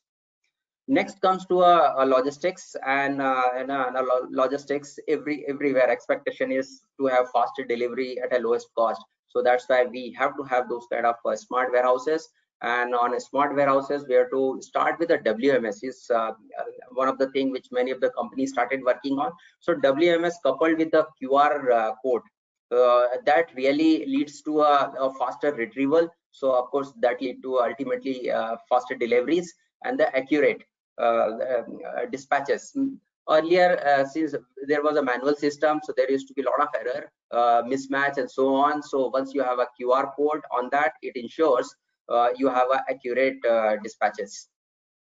Transport management system, again, it allows you all the inbound and outbound logistic tracking, and with the advantage of a real-time data, multiple sources, how things are moving, so you can track the inventory, and a lot of the planning can be done ahead of time, and that ultimately leads to a faster turnaround time for the trucks. Real-time route optimization, this is for the optimizing the delivery cost and faster deliveries, and that is one of the expectations from the customer. One more thing which in fact we have done, and many of the company would have done, that automation of e-way bill. Earlier this was a standalone system, and a lot of error used to happen. So with this complete automation, there is a zero error, and when there is a zero error, of course it moves to 100% legal compliance and hassle-free delivery. Many times if you have error in the e-way bill, it gets stuck on some of the tools and so on. In continuation, we continue to work on to automate all the record keeping. A target to have a zero paper, everything is digital, so that no more manual work, which includes digital LR, digital POD, freight management, and so on. So apart from that, we also worked on a supply chain network optimization, which is available in many of the advanced planning tools. So everybody has to get into a optimize the manufacturing locations, get into a distribution center optimization, what is the right number you want to have. While on this, we need to realign inventories to inventory across warehouses, and why this is important. This is to meet all those agility and resilience in the system, because over the period of time we have over optimized inventories, and that's why probably we need to relook into inventories.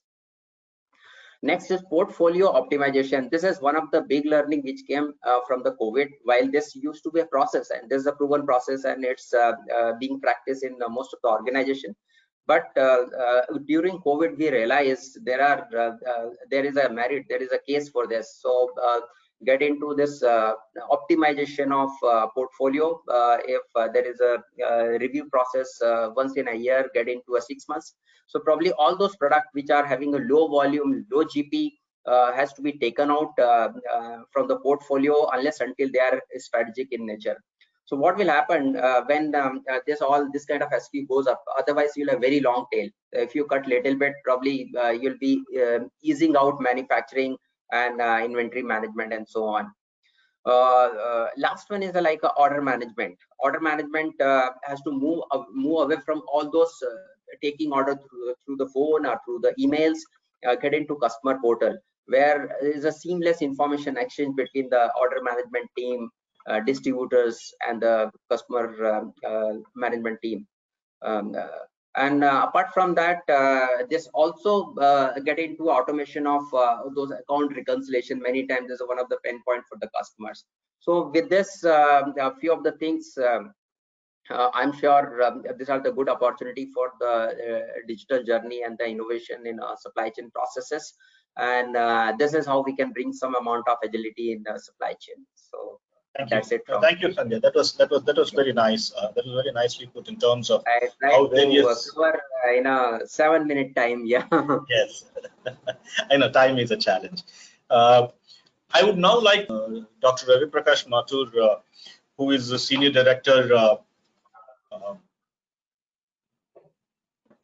Supply Chain and Head of Logistics, Central Planning and Corporate Sourcing for Dr. Reddy's Laboratories.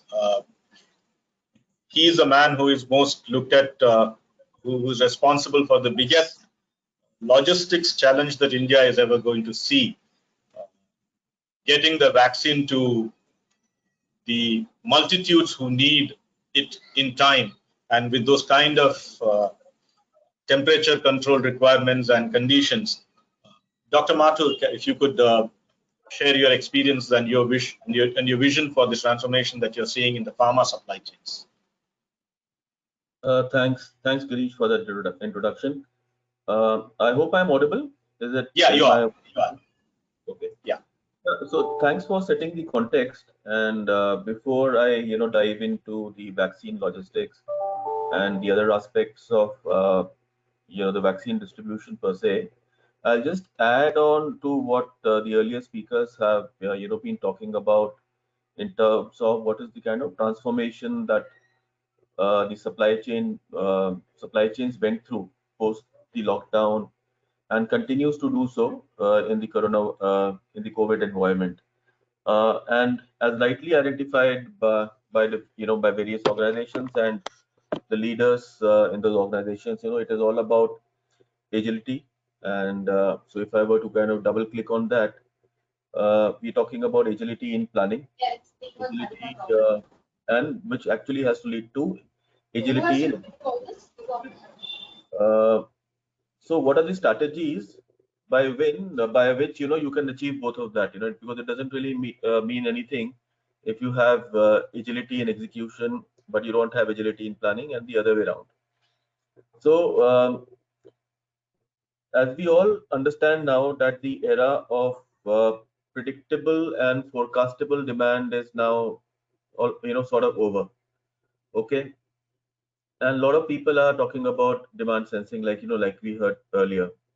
But I'm not sure if demand sensing in alone will be able to allow you to capture the demand that you're going to experience. And whether we like it or not, because we have a lead time that we require for lining up the resources for production, and there is a production lead time and there are other lead times in the entire cycle, we do need some sort of a forward view as to what kind of a demand we are expected to experience. Now, if demand sensing is not going to do that, then what is the solution? What are the other options that are there with us? That's one question. I'll park it for now. We'll come to that later. The other thing is we need to have the flexibility built into our production system. That's of course that follows. But the third thing that follows from that is you also need your flexibility in contracts, because if your product mix is going to shift, if your product or your production planning is going to shift, then how can you lock in short-term and long-term contracts that are required to make your material available for production?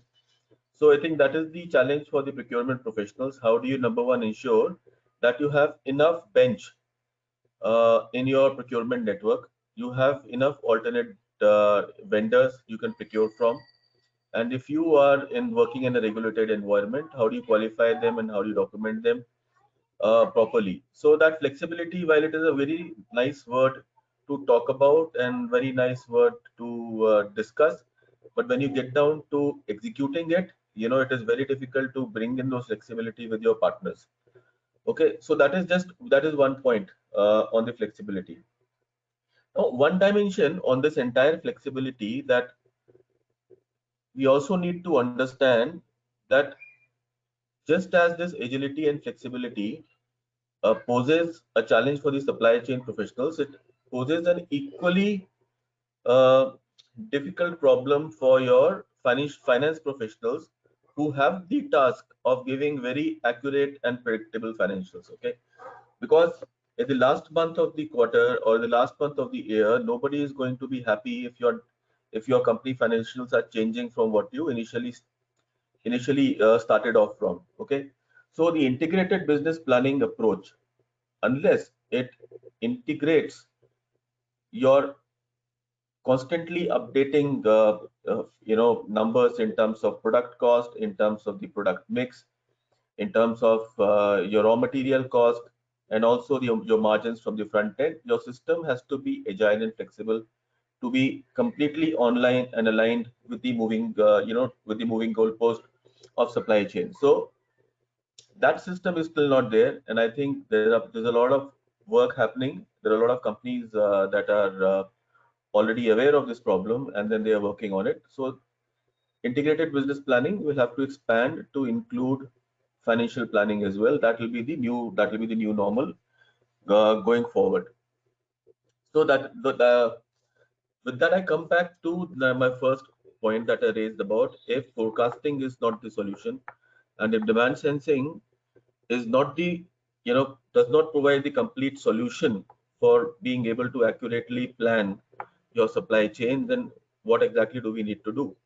So I think using different technologies that are there, and they might involve machine learning and so many other such technologies. I think we have to start now learning to live and to use scenario modeling. Starting the year with a single plan and hoping that you will live with that plan for the next 12 months, that's a little unrealistic to expect in the current scenario.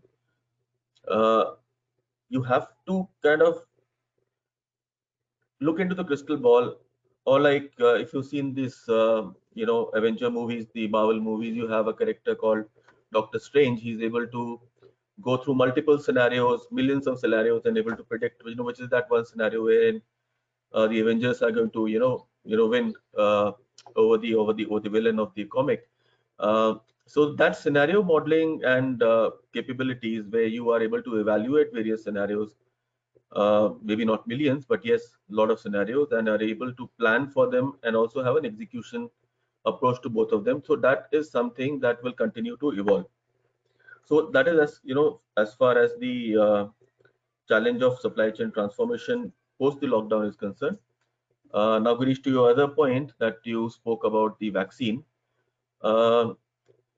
Of course, vaccine distribution is going to be a very huge execution task for the vaccine manufacturers and distributors. And considering that this is a very accelerated approach to vaccine development and availability that we're talking about, even in the execution and logistics, this will continue to be an accelerated approach. So we'll have to solve for things as we are walking. You don't have really time to plan and freeze capacities and get into contracts much in advance. So these are exciting times. We'll see how we live through it and how we pan it out. But apart from the impact of vaccine distribution on the vaccine manufacturer themselves, I think this is something to watch out for even for the other manufacturing organizations, because at least in the first two waves of vaccine distribution, you will see huge volumes moving across all modes, whether it is by air in international, whether it is by road on domestic or air in domestic. This movement will take away a lot of capacity. It will take away not only logistics capacity and freight capacity, it will take away a lot of material capacity as well. Just to give you an example, if your vaccines are going to be packed in glass vials, you can expect a surge of demand in glass vials. Similarly, you will expect a surge in the demand of the packing solutions, and you will experience a surge in demand of everything else, including trucking and cold chain infrastructure that will use this distribution. So we all have to watch out for this vaccine movement. We do not know how long this will last, whether this will require the complete population to be vaccinated before we achieve herd immunity, or this is something probably which is just a short-term 6 months sort of a scenario that is getting played out. We'll need to wait and watch for that. So this is anybody's guess how this will impact the vaccine itself, distribution itself, and how it will impact the other supply chain. We all are in the same boat as far as the vaccines are concerned. Let's see how it starts and how it takes us through. So Girish, those were just the some thoughts I had. I thought I can share with your esteemed panel and your delegates on the forum. Thank you. Thank you so much. Thank you very much. Thank you very much, sir. Suresh, I hope your technical issues have been sorted. If you could come in now. Yeah, is it audible now? Yeah, you're audible, right? Okay. Thank you, Girish. Sorry that there was a technical glitch. Okay, very quick. I just wanted to not take much of time. We'll finish it within the 6 minutes. The first thing which I wanted to just tell everyone is how all the past learning has been proven in this period of time that those learnings were probably of the past, and what we need to quickly learn again. That's a simple thing which I would put it as a COVID has taught us. It has taught us how to learn again. That is something which I see, because we have living in the world of technology, and you can't separate technology today from our business or from our personal life. I would say all those demand issues which we saw during COVID times, post-COVID time, the way contraction of demand happened, and the way the surge in the demand came for many products. Some of them are still going through the problem, but I think many of the products have seen surge, and these are unprecedented surge. It's a nightmare for any supply chain professional in order to cope up with this kind of surges. If you look at our product, sometime in May, June, we were going through the contraction, and the way end of June, I mean sometime second fortnight of June, right up to August, what we saw was the mind-boggling surge in the demand. And there was a right also when we analyzed later, we understood the whole labor force of the country have moved into their native places, in the native towns or in native villages. And obviously those people in the corona time have realized, they need space. Social distancing became the norm.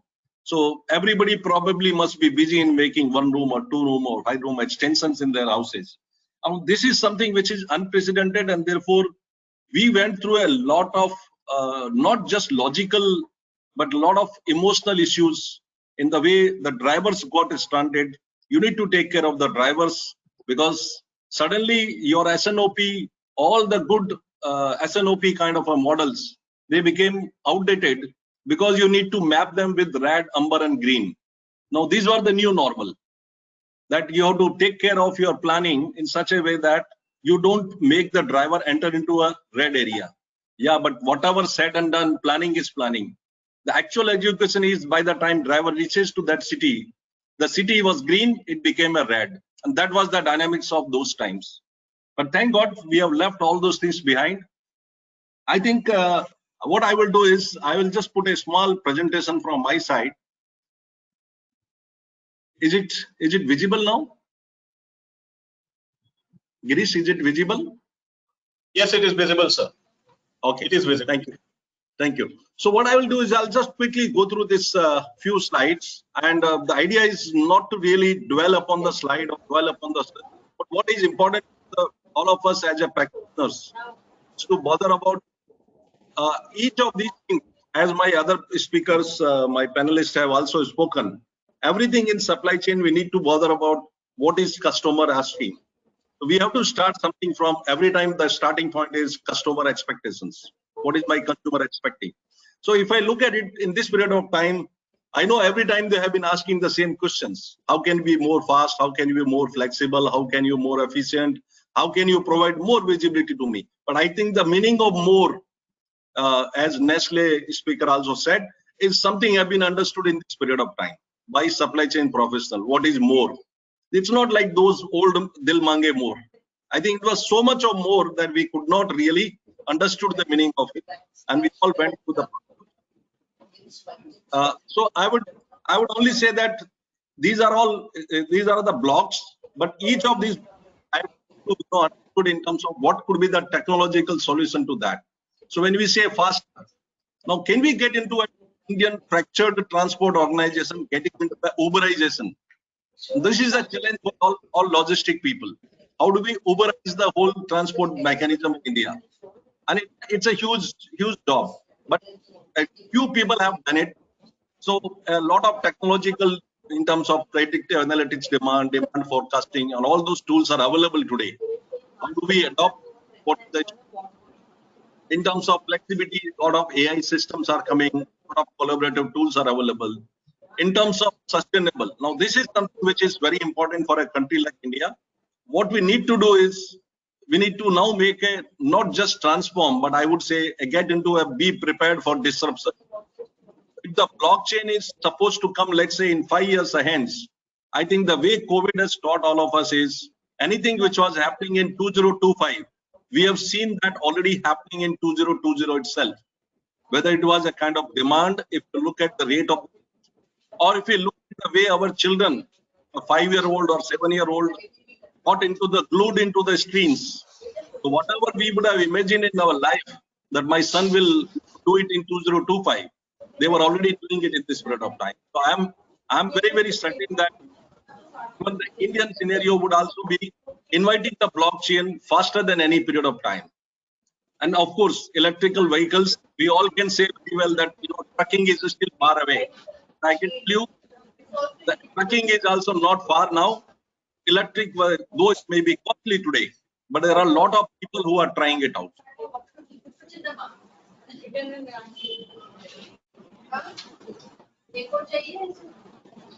I think there is a bit of noise on the other side. All right. Okay, let's come to Girish, can you mute? Sorry, Suresh. Girish, can you mute yourself, please, to avoid the disturbance? Thank you. Thanks. I am on mute. All right. Now it's better. So in terms of granularity, now this is something which just now, Dr. Mathur was speaking about vaccine delivery and all. Now I feel like we have never been prepared for a drone delivery so fast in the country. But I personally believe this is the time to do that experiment. We know that it requires a cold chain and all that we have seen recently. But I still believe there are dry carbon dioxide kind of boxes and last mile delivery of vaccine. You need to be dynamic. You can't plan that I will make 100 injections available at 100 vaccines available at so and so place. You will never know about it. You might fall short of it. And that last minute, if you have to really meet some delivery targets, drone is the solution for that 20, 30, 40 extra vaccine. Because the traffic of Mumbai, traffic of Delhi, nothing is reliable. So I'm looking at those kind of experiment happening in this product, and I'm very glad that Government of India not only came with the Arogya Setu app. You can see now they are already ready with the COVID app. Now this is what is the need of the hour. Anything you want to try, this is the best time to do a pilot. This is the best time to make a test case. In terms of tracking, I feel this visibility story is the most important. As my other speakers also said, I think the customers are in India also have been very demanding this period of time in terms of visibility.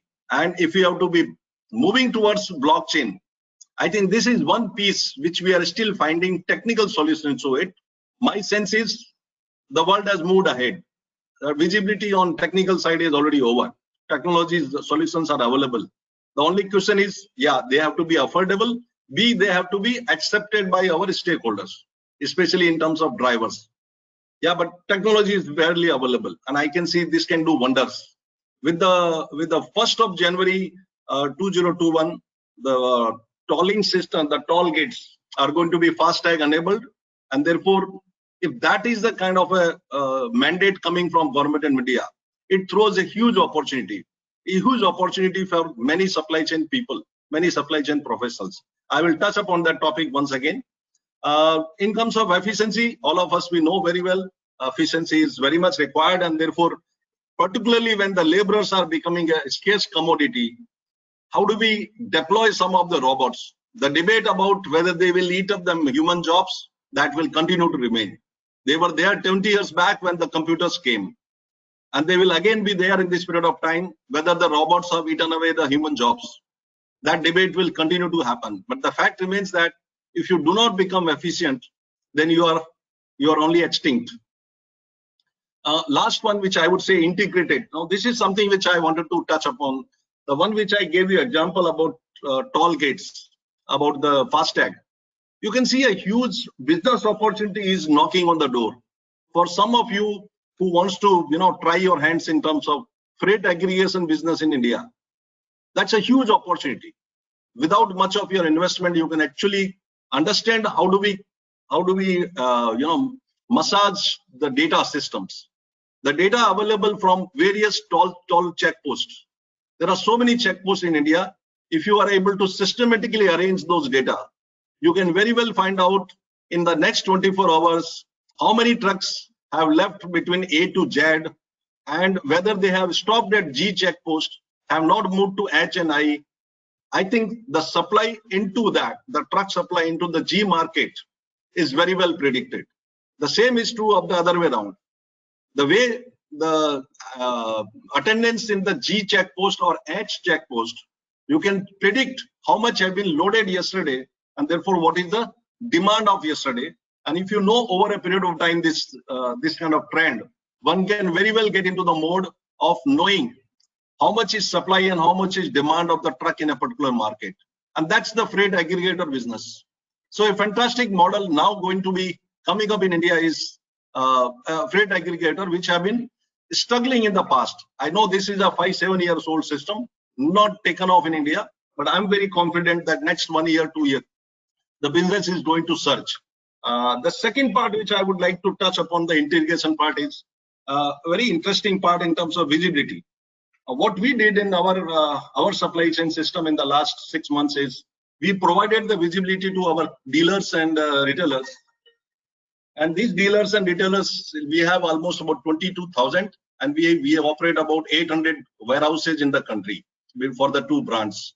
Now, what I wanted to say you is this particular visibility as a technology, it was available even 10 years back. But the kind of technology today available, it is on the click of a mobile system. So we have an app where a customer can very well order, and not only order, he gets sometimes he gets a delivery. It's just about an hour or 2 hours, which in the past used to take at least 1 day or 2 days. Now all this is possible because there has been a paradigm shift which introduced because of this. What we did is we did a statistical demand forecast, and we understood the demand forecast at granular level of town and the city. What we do is now a certain percentage of our demand, we actually move those many trucks without receiving the order. Now this is something which is a fantastic thing happening in this period of time, and we've seen the customers' feedback. The truck have already reached into the city limit. They are just standing outside the city limit waiting for the order. As soon as the order comes, the customer gets a supply within 1 hour, 2 hours, 3 hours. Now this is same thing I'm sure all of you would have seen how Amazon, if you order a book, exactly same book gets delivered within a day, and nowadays it must be less than a day. Now this is where I'm saying the visibility helps a lot. So what is important is integration of two technology, visibility along with the demand forecast. So I think like that there are a lot of hybrid ideas, and I would personally challenge each and every one of us in terms of this is the time to kill, this is the time to make technology work for us. And innovation can only happen if we have already challenges in hand. Innovation is, I go with the old saying, necessity is the mother of invention. I think this is the time probably necessity has arisen. I think we all have to rise now. That's all from my side. Thank you. Thank you, Girish. Thank you, Suresh. Thank you very much. I would now like to invite Captain Ramanujam, who is the CEO of Logistics Skill Council. Captain sir, before we begin, I would like to thank you for your long service to the nation. Captain was in one of the toughest jobs in the Indian Navy. He was a submariner. for a very, very long time. Thank you very much, sir. I appreciate. Thank you for your service to our nation. And thank you very much, Mr. Girish. And and thank you, Dr. Rakesh Singh, for having given me this opportunity. I have been listening to this dialogue from the esteemed speakers, and so much. It reminds me of this welding. You have IIT professors who talk the high-end metallurgy, and the welder down who's going to do the welding, he says, I will do it my own way. So that's where there's such a big gap between our supply chain professionals and the foot soldiers on ground. And the job of the Sector Skill Council is to ensure that this foot soldier at least comes up to a level where he can understand the demands that our professionals face. So that's what our job is, and it's a tough job, I can tell you that. Now, firstly, my topic was skilling for tomorrow, and what is the role of the Sector Skill Council. Before we talk about the future, we should know what is the past. As in the past, I think all trainings used to be exactly for 5 days or 6 days at best, and the week following, the man Jack gets down to work. That has been the way it has been happening. And in fact, everybody learns on the job at the cost of the employer. And if it's a driver, he learns at the cost of the vehicle and at the cost of the employer. That's the way it has been. And even the nature of the logistics business has changed. If it was a warehouse, how long you kept cargo in the warehouse meant you got the revenue for that and you made money. That has changed completely. Now, how quickly you can turn over the cargo is the metrics for efficiency and productivity and revenue. And also, what is the value addition that you do becomes a very important metric. So therefore, even the role of a logistics company has kind of changed now. And given the very low barriers to entry, 98% of our logistics sector is a small, medium enterprise who are very busy running the day-to-day kind of activity and really don't have the time, effort, energy to do any kind of meaningful training. And that's where the past has been. Now, what has changed? Now there are a little more of 3PLs coming in, 2PLs, 3PLs, and possibly 1 or 4PL also.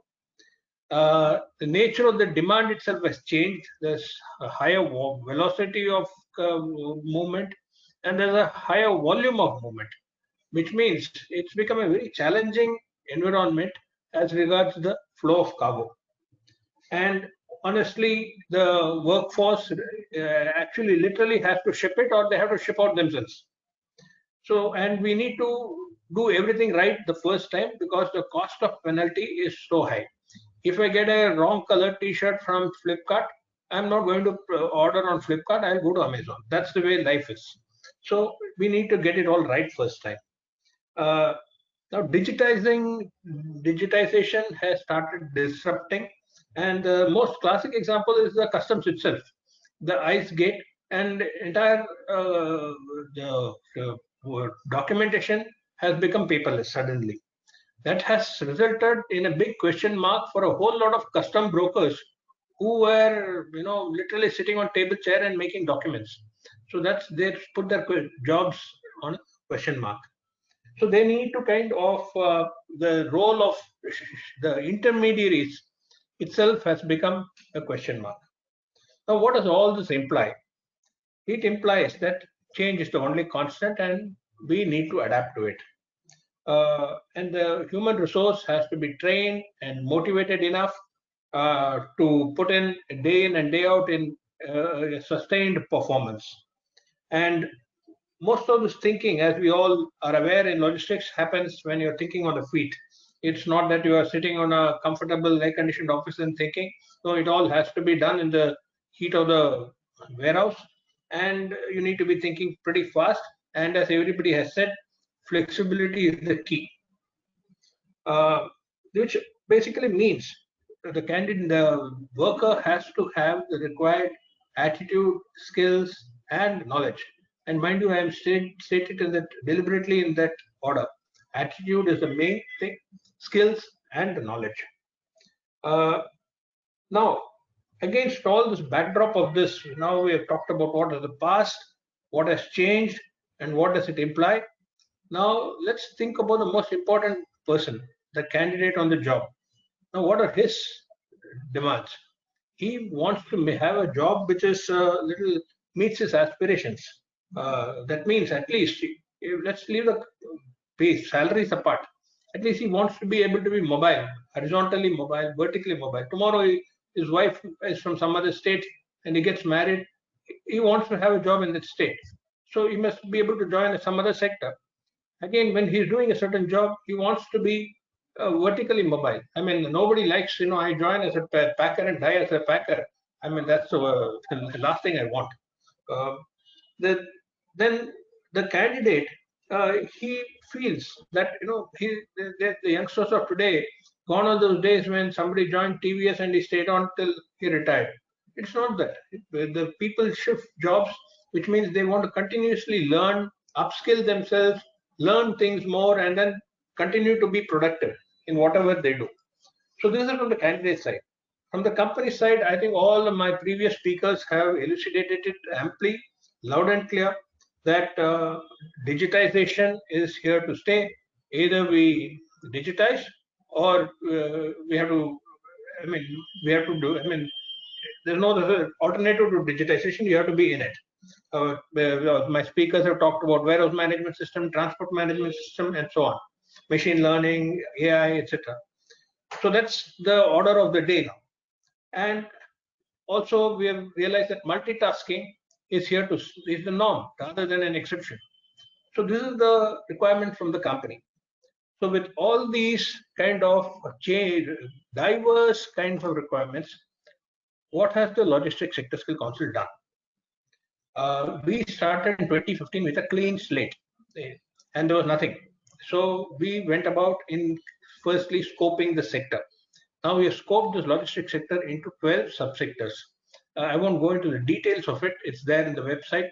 But suffice it to say that anything to do with storage, distribution, transportation across all three modes comes within the purview of the Logistics Sector Skill Council. And this necessitated us to work with almost 7 to 8 ministries in the government. And that is a problem. It's always a problem when you have multiple fathers, on the lighter vein. And we had to contend with Ministry of Shipping, Ministry of Road Transport and Highways, Ministry of Civil Aviation, Ministry of Commerce, Customs, and then of course all the social ministries, MHRD, Ministry of Social Justice, and so on and so forth. So it becomes quite a problem when you have to meet so many people and then get things done. Now, despite all that, we have created what's called rationalized job roles. This has become an exemplar for other sector skill councils. What is a rationalized job roles is basically we have clubbed multiple tasks so that it comes under one particular job role, and this enables a candidate to both be horizontally mobile as well as vertically mobile. And these rationalized job roles, how we have done this is by having what's called occupational standards, the core NOS, elective NOS, and optional NOS. Core NOS covers the compulsory, that is the occupational health, safety, as well as what is core to it. For example, warehousing, it could be warehousing, a fulfillment center for e-commerce, or a sorting center for a courier express industry, or a container freight station, but the principles of warehousing remain the same. So warehousing would be the core NOS. The elective would be specific to process or product. So whether if it's a container freight station, you'll go into container stuffing and so on and so on. Optional would be what is needed for the promotional career advancement. So using this, we have developed these rationalized job roles. And for 12 subsectors, which covers end-to-end from warehousing to liquid logistics to rail to air to sea, we'll be having about 80 odd job roles, which means it's been pretty done in a quite a standardized format. Just to give you an idea, European Union did a study of 4 subsectors in Tamil Nadu of 350 odd companies. They arrived with 780 odd job roles. You can imagine the chaos that's there in this. In fact, Safe Express in Coimbatore and Safe Express in Chennai would have 2 different people doing similar jobs, but entry levels are different, salaries are different, and that's kind of a thing. So by rationalizing, we have kind of made it a standard kind of a format. Then we started advocating apprenticeship as a route for skilled human resource. And for the first time, services sector apprenticeships were there for manufacturing sectors. We are now introduced apprenticeship for the service sector, and we have created 30 optional trades, and more will be created. And now again, we have almost enrolled 10,000 apprentices in a year and a half. And this is a major gain for this industry, because you will have people who are trained for the particular job. Now, once we had this apprenticeship, we took the next logical step of embedding apprenticeship in the higher education system. In fact, what the new educational policy, NEP 2020, that you would all heard, was recently launched by the Honorable Prime Minister. We were the first ones to launch this as a degree apprenticeship program in the year 2019-20. And in fact, 300 students are undergoing this degree apprenticeship BBA Logistics, which is a flagship program in 15 institutions. And these 300 students underwent about 2 months of apprenticeship, and the feedback has been a resounding success. Wherein, I mean, they talk like logistics professionals. There's a sense of pride in their job, and the sense of confidence that they have got by doing the job is quite. I mean, when you see those interviews, it straight away hits you. So we have this BBA Logistics, and the apprenticeship in the odd semesters, the candidate is in the college. In the even semesters, the candidates are apprenticed in companies by LSE, and we ensure a placement. We have selected the apprenticeship in 3 sectors, subsectors of great demand: warehousing, EXIM, and there is a freight forwarding and e-commerce. And from there, seeing the success of this, we have now launched specialized programs, bachelor management studies in agri storage and supply chain, air cargo and aviation services, e-commerce operations, EXIM and express, maritime logistics, and land transportation. And this has a little different format: 2 years of theory followed by a final year of apprenticeship. And there were almost 50 institutions have taken up this particular program. And as regards to maintenance, we got approval from the AICTE. We have launched a diploma in logistics technology in 2 institutions, one in Khammam and the other in Bhiwadi in Rajasthan. And this will be for the maintenance of material handling equipment and other such conveyors and containers and so on and so forth. We have managed to embed in the ITIs 2 logistic trades, that is namely for in-plant logistics and material handling equipment technician. And now, having done all this, we thought we must catch them young. So we have now introduced in the class 9 and 11 a logistics literacy program. We ran it in 2 schools for children of daily wage labor in Coimbatore, and that was again a very big success. And the World Bank has now approved us to launch this in 40 schools, 20 in AP and Maharashtra, which we are doing it because of the pandemic. We could not kind of launch it straight away. Now, as I speak, in fact, today, just about half an hour back, the University Grants Commission has approved our proposal, that is Logistics Sector Skill Council and Shastra University. We proposed for an online BBA logistics program, and just half an hour back, we have got the approval from the UGC. And we also will be launching an MBA logistics. I'm finishing now. Yeah. So this is basically now to conclude. Therefore, we have created a pathway where candidates can learn while earn, right from school to their post-graduation. And finally, we have made logistics as a sector where people join by choice and not by default. Thank you. Thank you, sir. Thank you very much.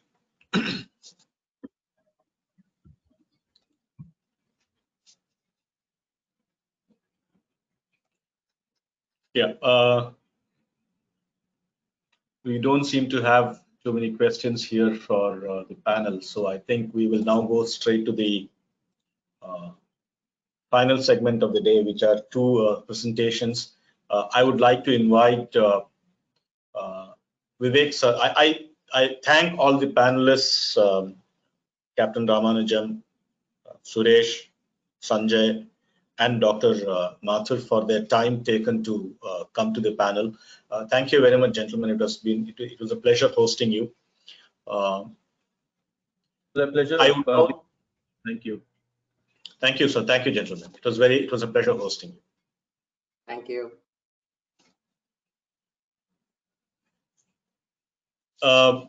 We now move into the next segment, which is a presentation by Vivek Sarbhai. Vivek Sarbhai, the Senior Director Supply Chain and EHS at India and Middle East for Thermo Fisher. And he will talk to us about how Thermo Fisher managed to transform the supply chain in response to the recent disruptions. Vivek, you have 10 minutes. And I think I'll be able to finish in 10 minutes. Yeah, thanks. Good evening, everybody. And I think it has been a great session so far. And whatever I'm going to talk is also not, is going to rather echo what you have been hearing. So the theme for my presentation is, and I will delve more and more deeper into it, is that how do we automate the routine and humanize the exceptional? When I say humanize, it's a machine plus man combination. And I think it fits very well so far, whatever I've heard from so many speakers, that the digitalization is the new normal and people are going to attempt. And in the earlier session, when Dr. Gattorna was speaking, he actually made a point that the new competitive advantage will be in the area of doing things faster, and it's no more the difference between the big and the small.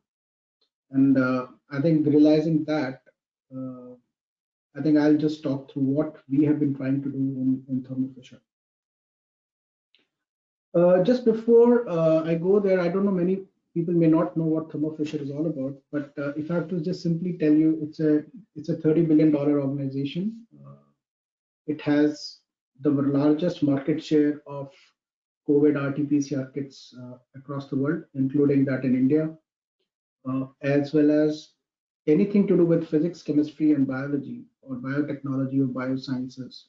Anything to do with science, engineering, you will find Thermo Fisher is participating in that.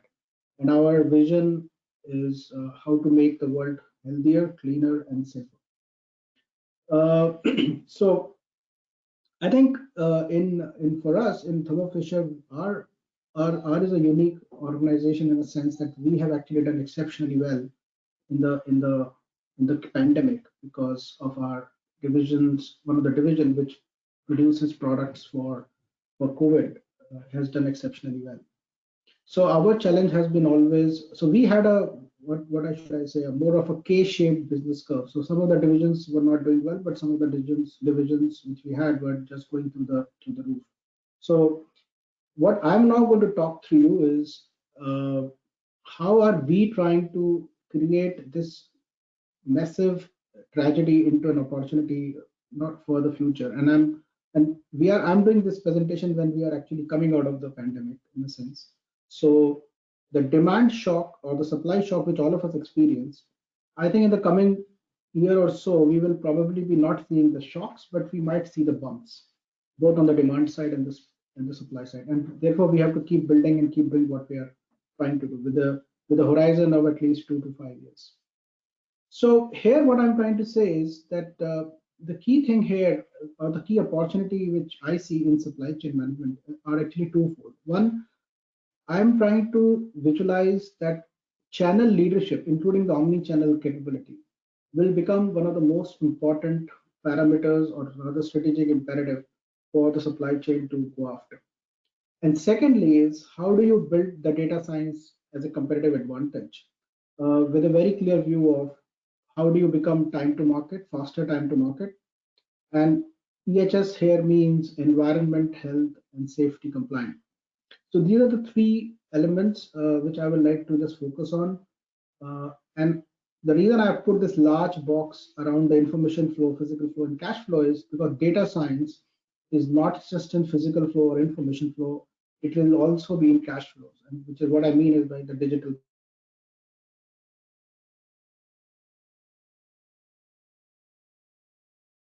payments, digitalization of numeric data around finances, everything will. So the second slide here means that, why it is important is because there are a couple of changes which are happening, and they're actually exponentially changing the whole landscape, which is basically driving connectivity and therefore creating scale. Otherwise, in the past, we felt the right strategy to drive connectivity was to create scale first, become profitable, then we invest to drive connectivity, whereas it's the other way around now. Mainly because of mobile phone penetration, faster data, now 5G is also coming, and lower data costs. So everything is now happening or available on our mobile phones. And one of the consumer insights is that people are losing patience to do things in a manner. So if you used to wait for an Uber for 7 minutes, now you want it to happen in 2 minutes because of the used to nature you have to the digitalization of a mobile app. Lower IT costs. I think the IT costs will continue to go down because of the cloud availability. And I think I foresee a lot of funds will continue to get pumped in to make the whole supply chain more digital. And that will improve the tremendous capability we need to have in the end-to-end supply chain.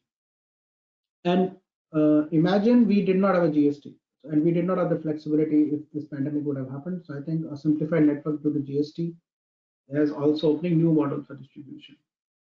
My last point here is that all this will actually result in very new business models which might emerge. There are already some talks of consortiums, shared services model in transportation logistics, and I think that will probably gain as we go forward. However, the moot point here is that there'll be only two kinds of companies at the end of this decade: those who are using data science and those who are out of business. And I'll probably give you an example of a very different industry. If you look at Indian stock market, and I'm not trying to propose any stock pick here, but I'm just probably this data is in public domain, so you guys can have a look at it.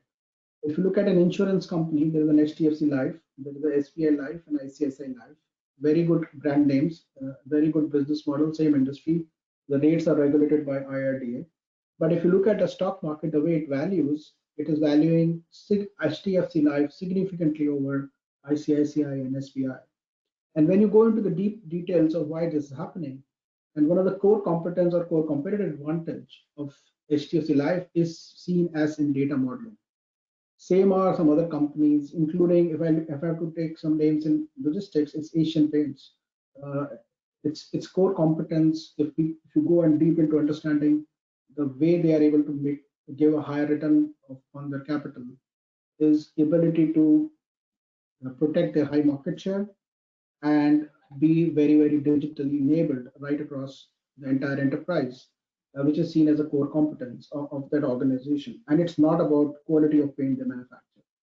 So this is where the new competitive advantage is going to happen. And if you don't develop it, it will be too late for most of the companies. So this is where I'm just giving a more of a peep into what we are trying to do. So we are actually working on a 5-year roadmap, but we have kind of drawn the broad contours, and it will be based on 5 pillars. But the customer at heart is basically all about adopting a world-class customer service KPI. And it is not about fill rates, OTIF, which is a normal metrics. We are adopting a net promoter score, which is what is the most globally accepted way of looking at customer service. And we'll use that to understand our customer satisfaction. Just to give you an idea of what this is, it has quantitative measures to it, like a fill rates, but it also has a qualitative measure to it. So it actually tells you whether the customer will talk about promoting your organization easily or not, if I have to simplify that. So we are going to look at adopting that and then building an analytics and supply chain design and whole planning systems around how do we use that data to drive an improvement. The second aspect, which is like plan to win, is all about how do we do integrated business planning. And I'm not worried about the long term. I'm not worried about the capability here or the assumptions or the risk element of it. But I think getting into the habit of replanning with long-term horizon with multiple scenarios. And I think one of the speakers alluded to the fact that scenario modeling will be extremely crucial going forward. The third thing is all about, and I'll talk about more of a logistics side of it, and I will say there are two elements to it. One is a zero loss mindset. We have heard of it a lot about if you know about integrated Lean Six Sigma, but it's about building that zero loss mindset around analytics to drive agility. And agility is all about, in our business, especially in Thermo Fisher, it's all about doing things faster, better. So time is the most important element around which we can compete and give service to our customer. So a zero loss mindset is needed. So for example, what we're trying to do is, if we are doing some things in 24 hours, we are looking at to build capability to do in 2 hours. So that's the kind of reduction in time we are trying to attempt in case of transactional processing around orders, around GRNs in warehouse, picking, every aspect of entire supply chain activity. Fourth one being in logistics is all about segmented logistics network. So if you recall what Dr. Gattorna was showing, there are multiple supply chains with different focus. Fortunately or unfortunately, Thermo Fisher operates with in almost all those kind of focused supply chain networks. So one of the divisions might be requiring a lean strategies. One of the divisions might require a campaign strategy. So how do we look at segmented? And for me, segmented is very simple: time versus cost equation around the logistics network. The fourth one is digitalization, which is my favorite here. And I'm trying to give you a bit of a stage-wise roadmap. So it will start with building automation. Then it will go to data science, and then it will go to agile enterprise-wide decision making. So we are at the stage of, I would say we are quite advanced in building automation. But I think in the space of data science, we are looking at a lot of opportunities. So I normally do at least 2 or 3 sessions with a lot of startups who approaches us to understand what is happening in the market and what we can adopt, etc., so that we start to embark on this journey. And the fourth one is people, which is, and I will start with productive, and I'll tell you what I mean here is that I have actually done in the last 6, if you look at this year, I joined this company only in July, but if you look at the full year, Thermo Fisher attempted almost 120 innovations on automation. And I think in the last 6 months, we have done almost 65 innovations around completely automating the process, which resulted in 2 things. One, the mundane nature of the job, which people used to do, they've got liberated out of it. And secondly, as I said, our business did very, very well.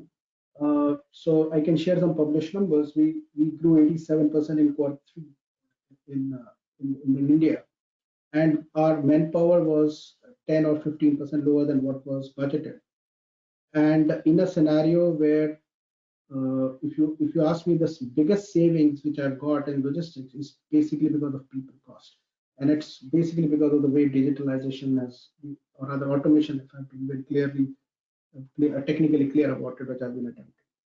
The second thing is how the people will be networked. And I think that's where the culture starts to come in. How do we network enterprise-wise, not just enterprise-wide, but across suppliers as well as our customers.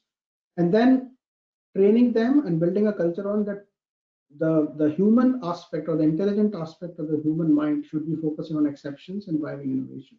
So I think that's where we are trying to attempt the people side of it, which we call talent powerhouse. And it's in the centerpiece of it, mainly because as the 4 box around the talent powerhouse will evolve, the talent needs to be at a lead level, not at a lag level. So we have to get the talent ahead of anything which we are trying to do in the 4 other pillars. Finally, what is the leadership approach? I think in the past, we had the flexibility of doing things in a very disruptive manner. There used to be a management quote, and I worked in an American organization. I've heard a lot in most of the companies that choose the people who want to be in your bus, who can be in your bus rather. And I would say that approach will not work. You have to be very clinical about it. You need every person. You don't know who will get infected. Your project timelines can go for a toss. So it has to be very clinically thought, and it can be clinically disruptive, and most importantly, open and inclusive. Mainly because you need all the right people with you.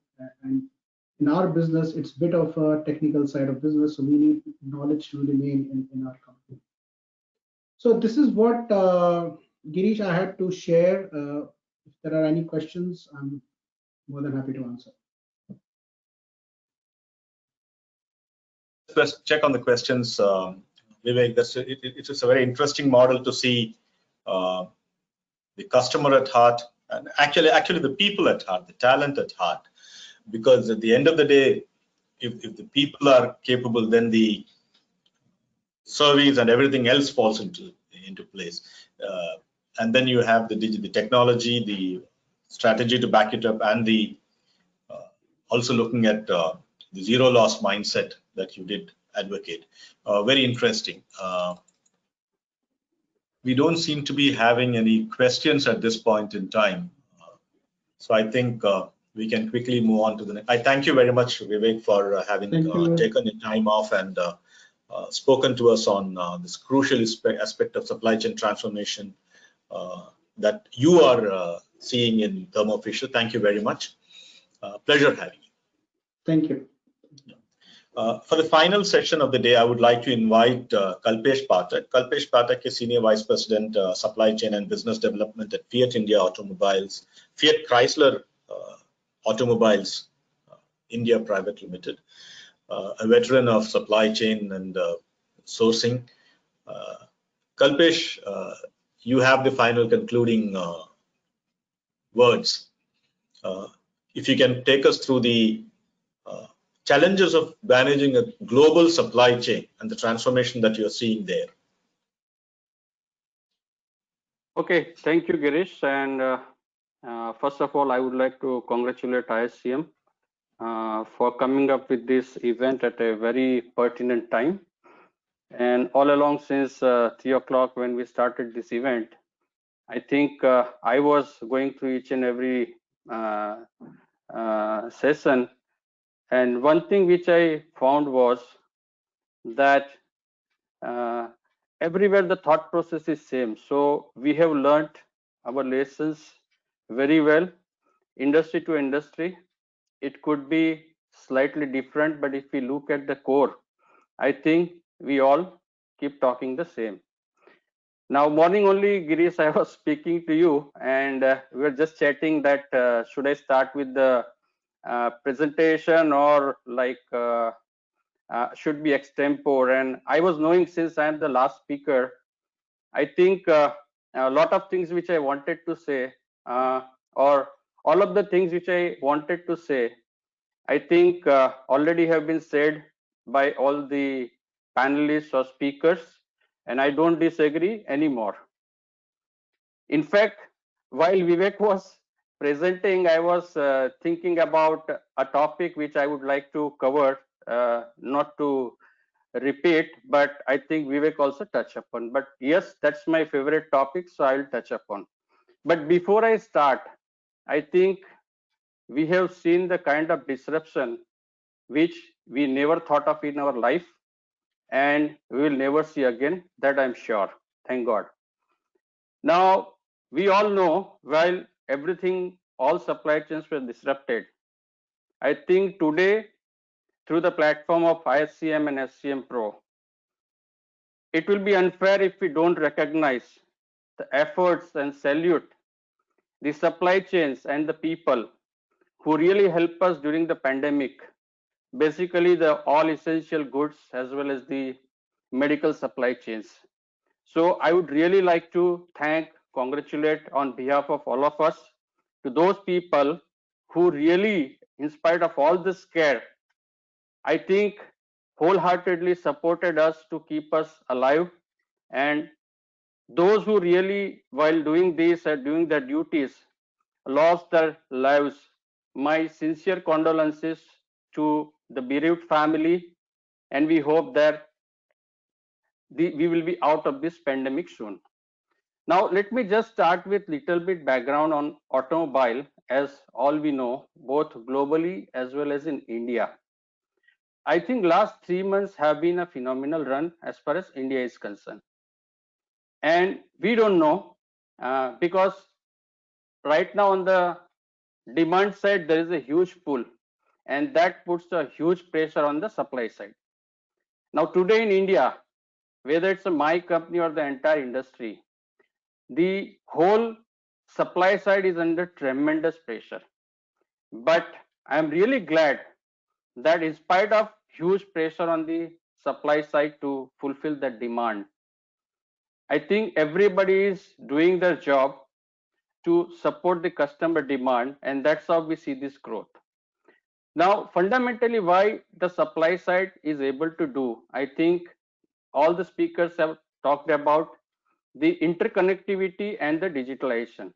I think auto industry has been a front runner.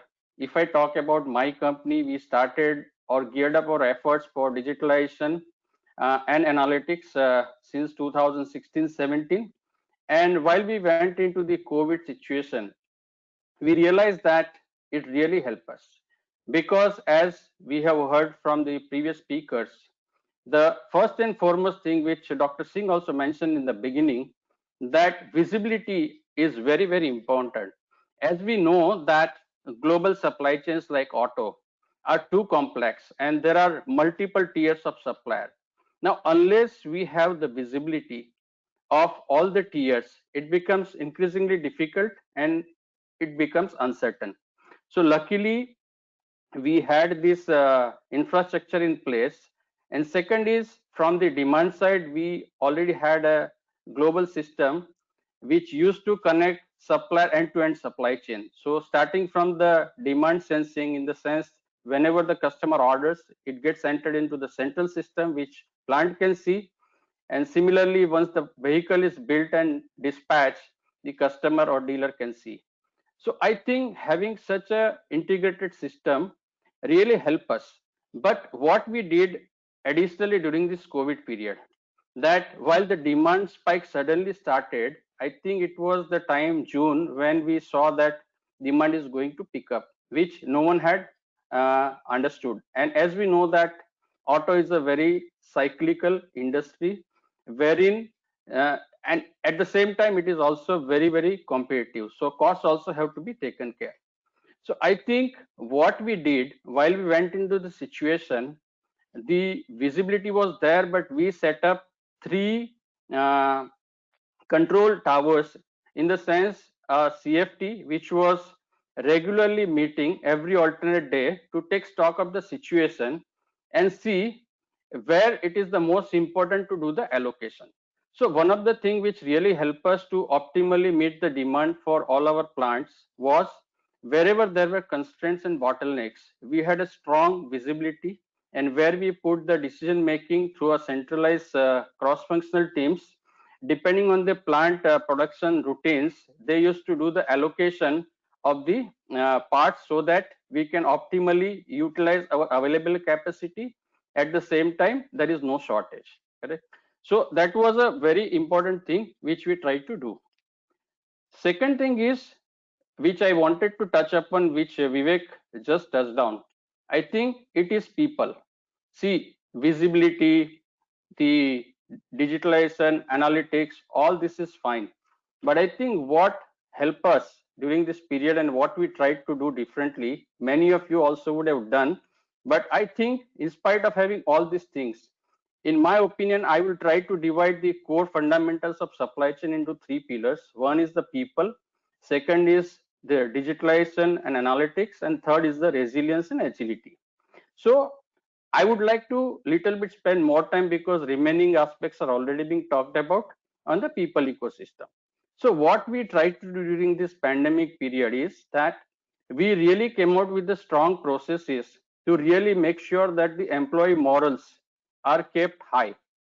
In fact, we not only work very closely with our own employees, but at the same time, we try to look at the whole ecosystem, means survive and survive together. So we also were closely monitoring our suppliers, we are closely monitoring our service provider, we were closely monitoring all our contractors, and that really helped us. Now, one is from the pandemic perspective and the health of the people and to keep their moral high. That is one aspect. While we were in touch regularly through various initiatives and various CFTs to take care of the entire ecosystem.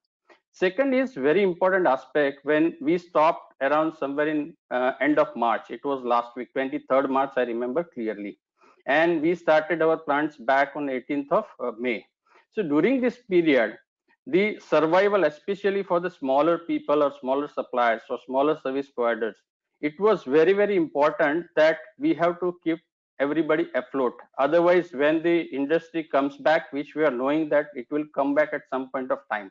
So what we did, we made sure that whatever outstanding payments, their financial viability, if some support is required, we try to give that support and keep them afloat, and which really help us to make sure that when the industry started rebounding, we really could rebound sharply, and we were able to meet the customer demand. Let me tell you, like today our plants are running almost 6 days, because compulsorily we have to stop on 7 days, 2 shifts. And I think touch wood, we have been utilizing all our capacities in spite of all the bottlenecks. So one is this digitalization helped us. Similarly, resilience and agility also, like we try to, as I said, that we made these control towers across the 3 poles which we globally have to get the parts from the overseas. So there we did the allocation and smartly managed and kept our supply chain resilient. Now this was a short-term thing. Now on the long-term thing, let me just touch upon that what is really important. Now if we talk about the resilience, now long-term, so like decentralize the supply chain. Is it possible for a industry like auto? I think no, because we have a very, very huge capital intensive investments, and it is not possible. Otherwise, the viability and competitiveness of the industry will go away. So now how to go out of that? So here I will little bit touch upon what Dr. Singh spoke about, the Atmanirbhar. Now Atmanirbhar, our definition is not that everything should be produced in India, but I think depending on the whole footprint of the global plants and the global supplier locations, I think how we can make our optimal investment so that in case of like any disruption like this, what we have seen through, the impact would be very, very less. So we have started from a long-term perspective to work on all those elements globally and trying to see that how we can de-risk, and at the same time, if there is slightly additional investment which will support the resilience objective, I think we can achieve it. Now, one more dimension, I think the thought process in our company, what we have tried to change is, like we all have heard about just in time. So I think now we are like trying to evolve the new thought process, just in time to just in case. So I think we were not knowing about the COVID and it came. So now what all can go wrong, and try to see that how resilient we can become by just thinking all the possibilities. I know 100% solution is going to be impossible, but at the same time, I think to the extent we can come out with our business continuity plans to see that we can try to take care of the various variables in a best manner, I think long term it is going to give us the best benefits. Now, what one thing we have learned in spite of all this, the people side, the resilience side, agility side, and digital supply chain and analytics, in spite of having all this, I think human element is very important. One very important thing which we have learned and we keep learning every day, that every day starts with a new challenge and we need to make real-time solutions. So one best part which you have learned, now let me just give a simple example. Right now we all know, in fact Satish also just touched upon that the freight market has become very, very uncertain. Because of the in air freight, the capacities are really, really reduced because of all the commercial flights operations have been stopped. Only cargo flights are running, and that has put a huge pressure on that ecosystem. Similarly, on the sea freight market also, I think there are tremendous pressures because of the supply and demand imbalance. Right now, if we talk about like any place where we try to get the material, whether it's Europe or whether it's US or whether it's China, getting a container it's become a huge challenge. So I think we need to make our decisions on a real-time basis depending on the situation, and where I think one of my previous speaker mentioned that the relationship management with the stakeholders really helped us to make sure that we get priority from a long-term perspective, and we could avoid any disruption in our supply side, which will make us certain to ensure that the demand side is taken care. So with this, I think in the interest of time, I will try to conclude, but it's a great learning this period. I would say COVID was a great teacher. It taught us a lot of new things which otherwise we would not have learned during our lifetime. And on a positive note, I think, yes, there is a lot of scare about the COVID and what we have gone through, but on a positive side, we, at least personally, I'm convinced, and I would say that I have learned, my team has learned a lot, and that is going to remain a foundation for a long-term success of our company as well as the industry. Thank you. Thank you, Kalpesh. That was indeed fantastic. Just in case to just in time to just in case. Looking at the being prepared, a stitch in time saves nine, as the old English saying goes. Being forearmed is forewarned is forearmed. Yes, we have these things, but it is interesting to see how you have used all of these to actually walk the talk. There's one question which one Sanchit Singhal has asked: centralization versus decentralization in process and decision making, which one would be more customer centric and suited for the future? So it depends. See, there is no easy answer to this kind of question, because say for example, if we are talking about certain decision related to investment, correct? It depends on the company policy, correct? Whereas if you talk about purely operational issue, let me tell you that right now my team is operating from at least 10 locations. Okay, my different people are spread around. So we have given empowerment to the team that operational decisions they can take. But suppose if we talk about investment for the project, say suppose if we have to invest 20 million or 30 million or 50 million or 100 million, those kind of decisions cannot be centralized. But yes, operational decisions, the decentralization definitely helps. But see, it cannot be taken at the face value. See, it depends on the whole organizational maturity and capability of the team. So there is no 1 + 1 = 2. I think it depends on the whole organizational ecosystem, the capabilities of the team, and how the work culture is there, where we can take the calls. Yeah, thank you. I think that was brilliantly put. Actually, there is no one answer that will fit all situations, and everything is situational. And also very important that you touched upon is the culture of the organization. Some organizations are central command structure, while others are a more professional structure. So, okay, both are professional, but more distributed or decentralized functions. So it all depends upon the. Thank you, Kalpesh. Last thing, to the extent whatever system you follow, whether it's a centralized or decentralized, it helps to meet the end customer requirement. It is fine. So eventually the success barometer is decided by how fast you are able to fulfill the demand and keep the customer happy, correct? Yes. Thanks a lot, Kalpesh. Thanks for taking time out on a Saturday and spending time with us and talking to us. I hope that the attendees did take value out of it. I would also like to thank Agility and Logistics Skill Council for being partners for this event. I would also like to thank all the speakers of the event today. Thank you for taking time off right from Dr. Gattorna, who had to stay up. It was at 8:30 in the night when we started it here. Thank you for taking time out so late in the day to come to this session and give us your keynote speech. And finally, I would like to give a big thanks out to the team ISCM who have worked behind the clock, and even while the session was going on, trying to troubleshoot technology issues, fix things. Thank you, team ISCM. Thank you, Jesu. Thank you, Yvonne.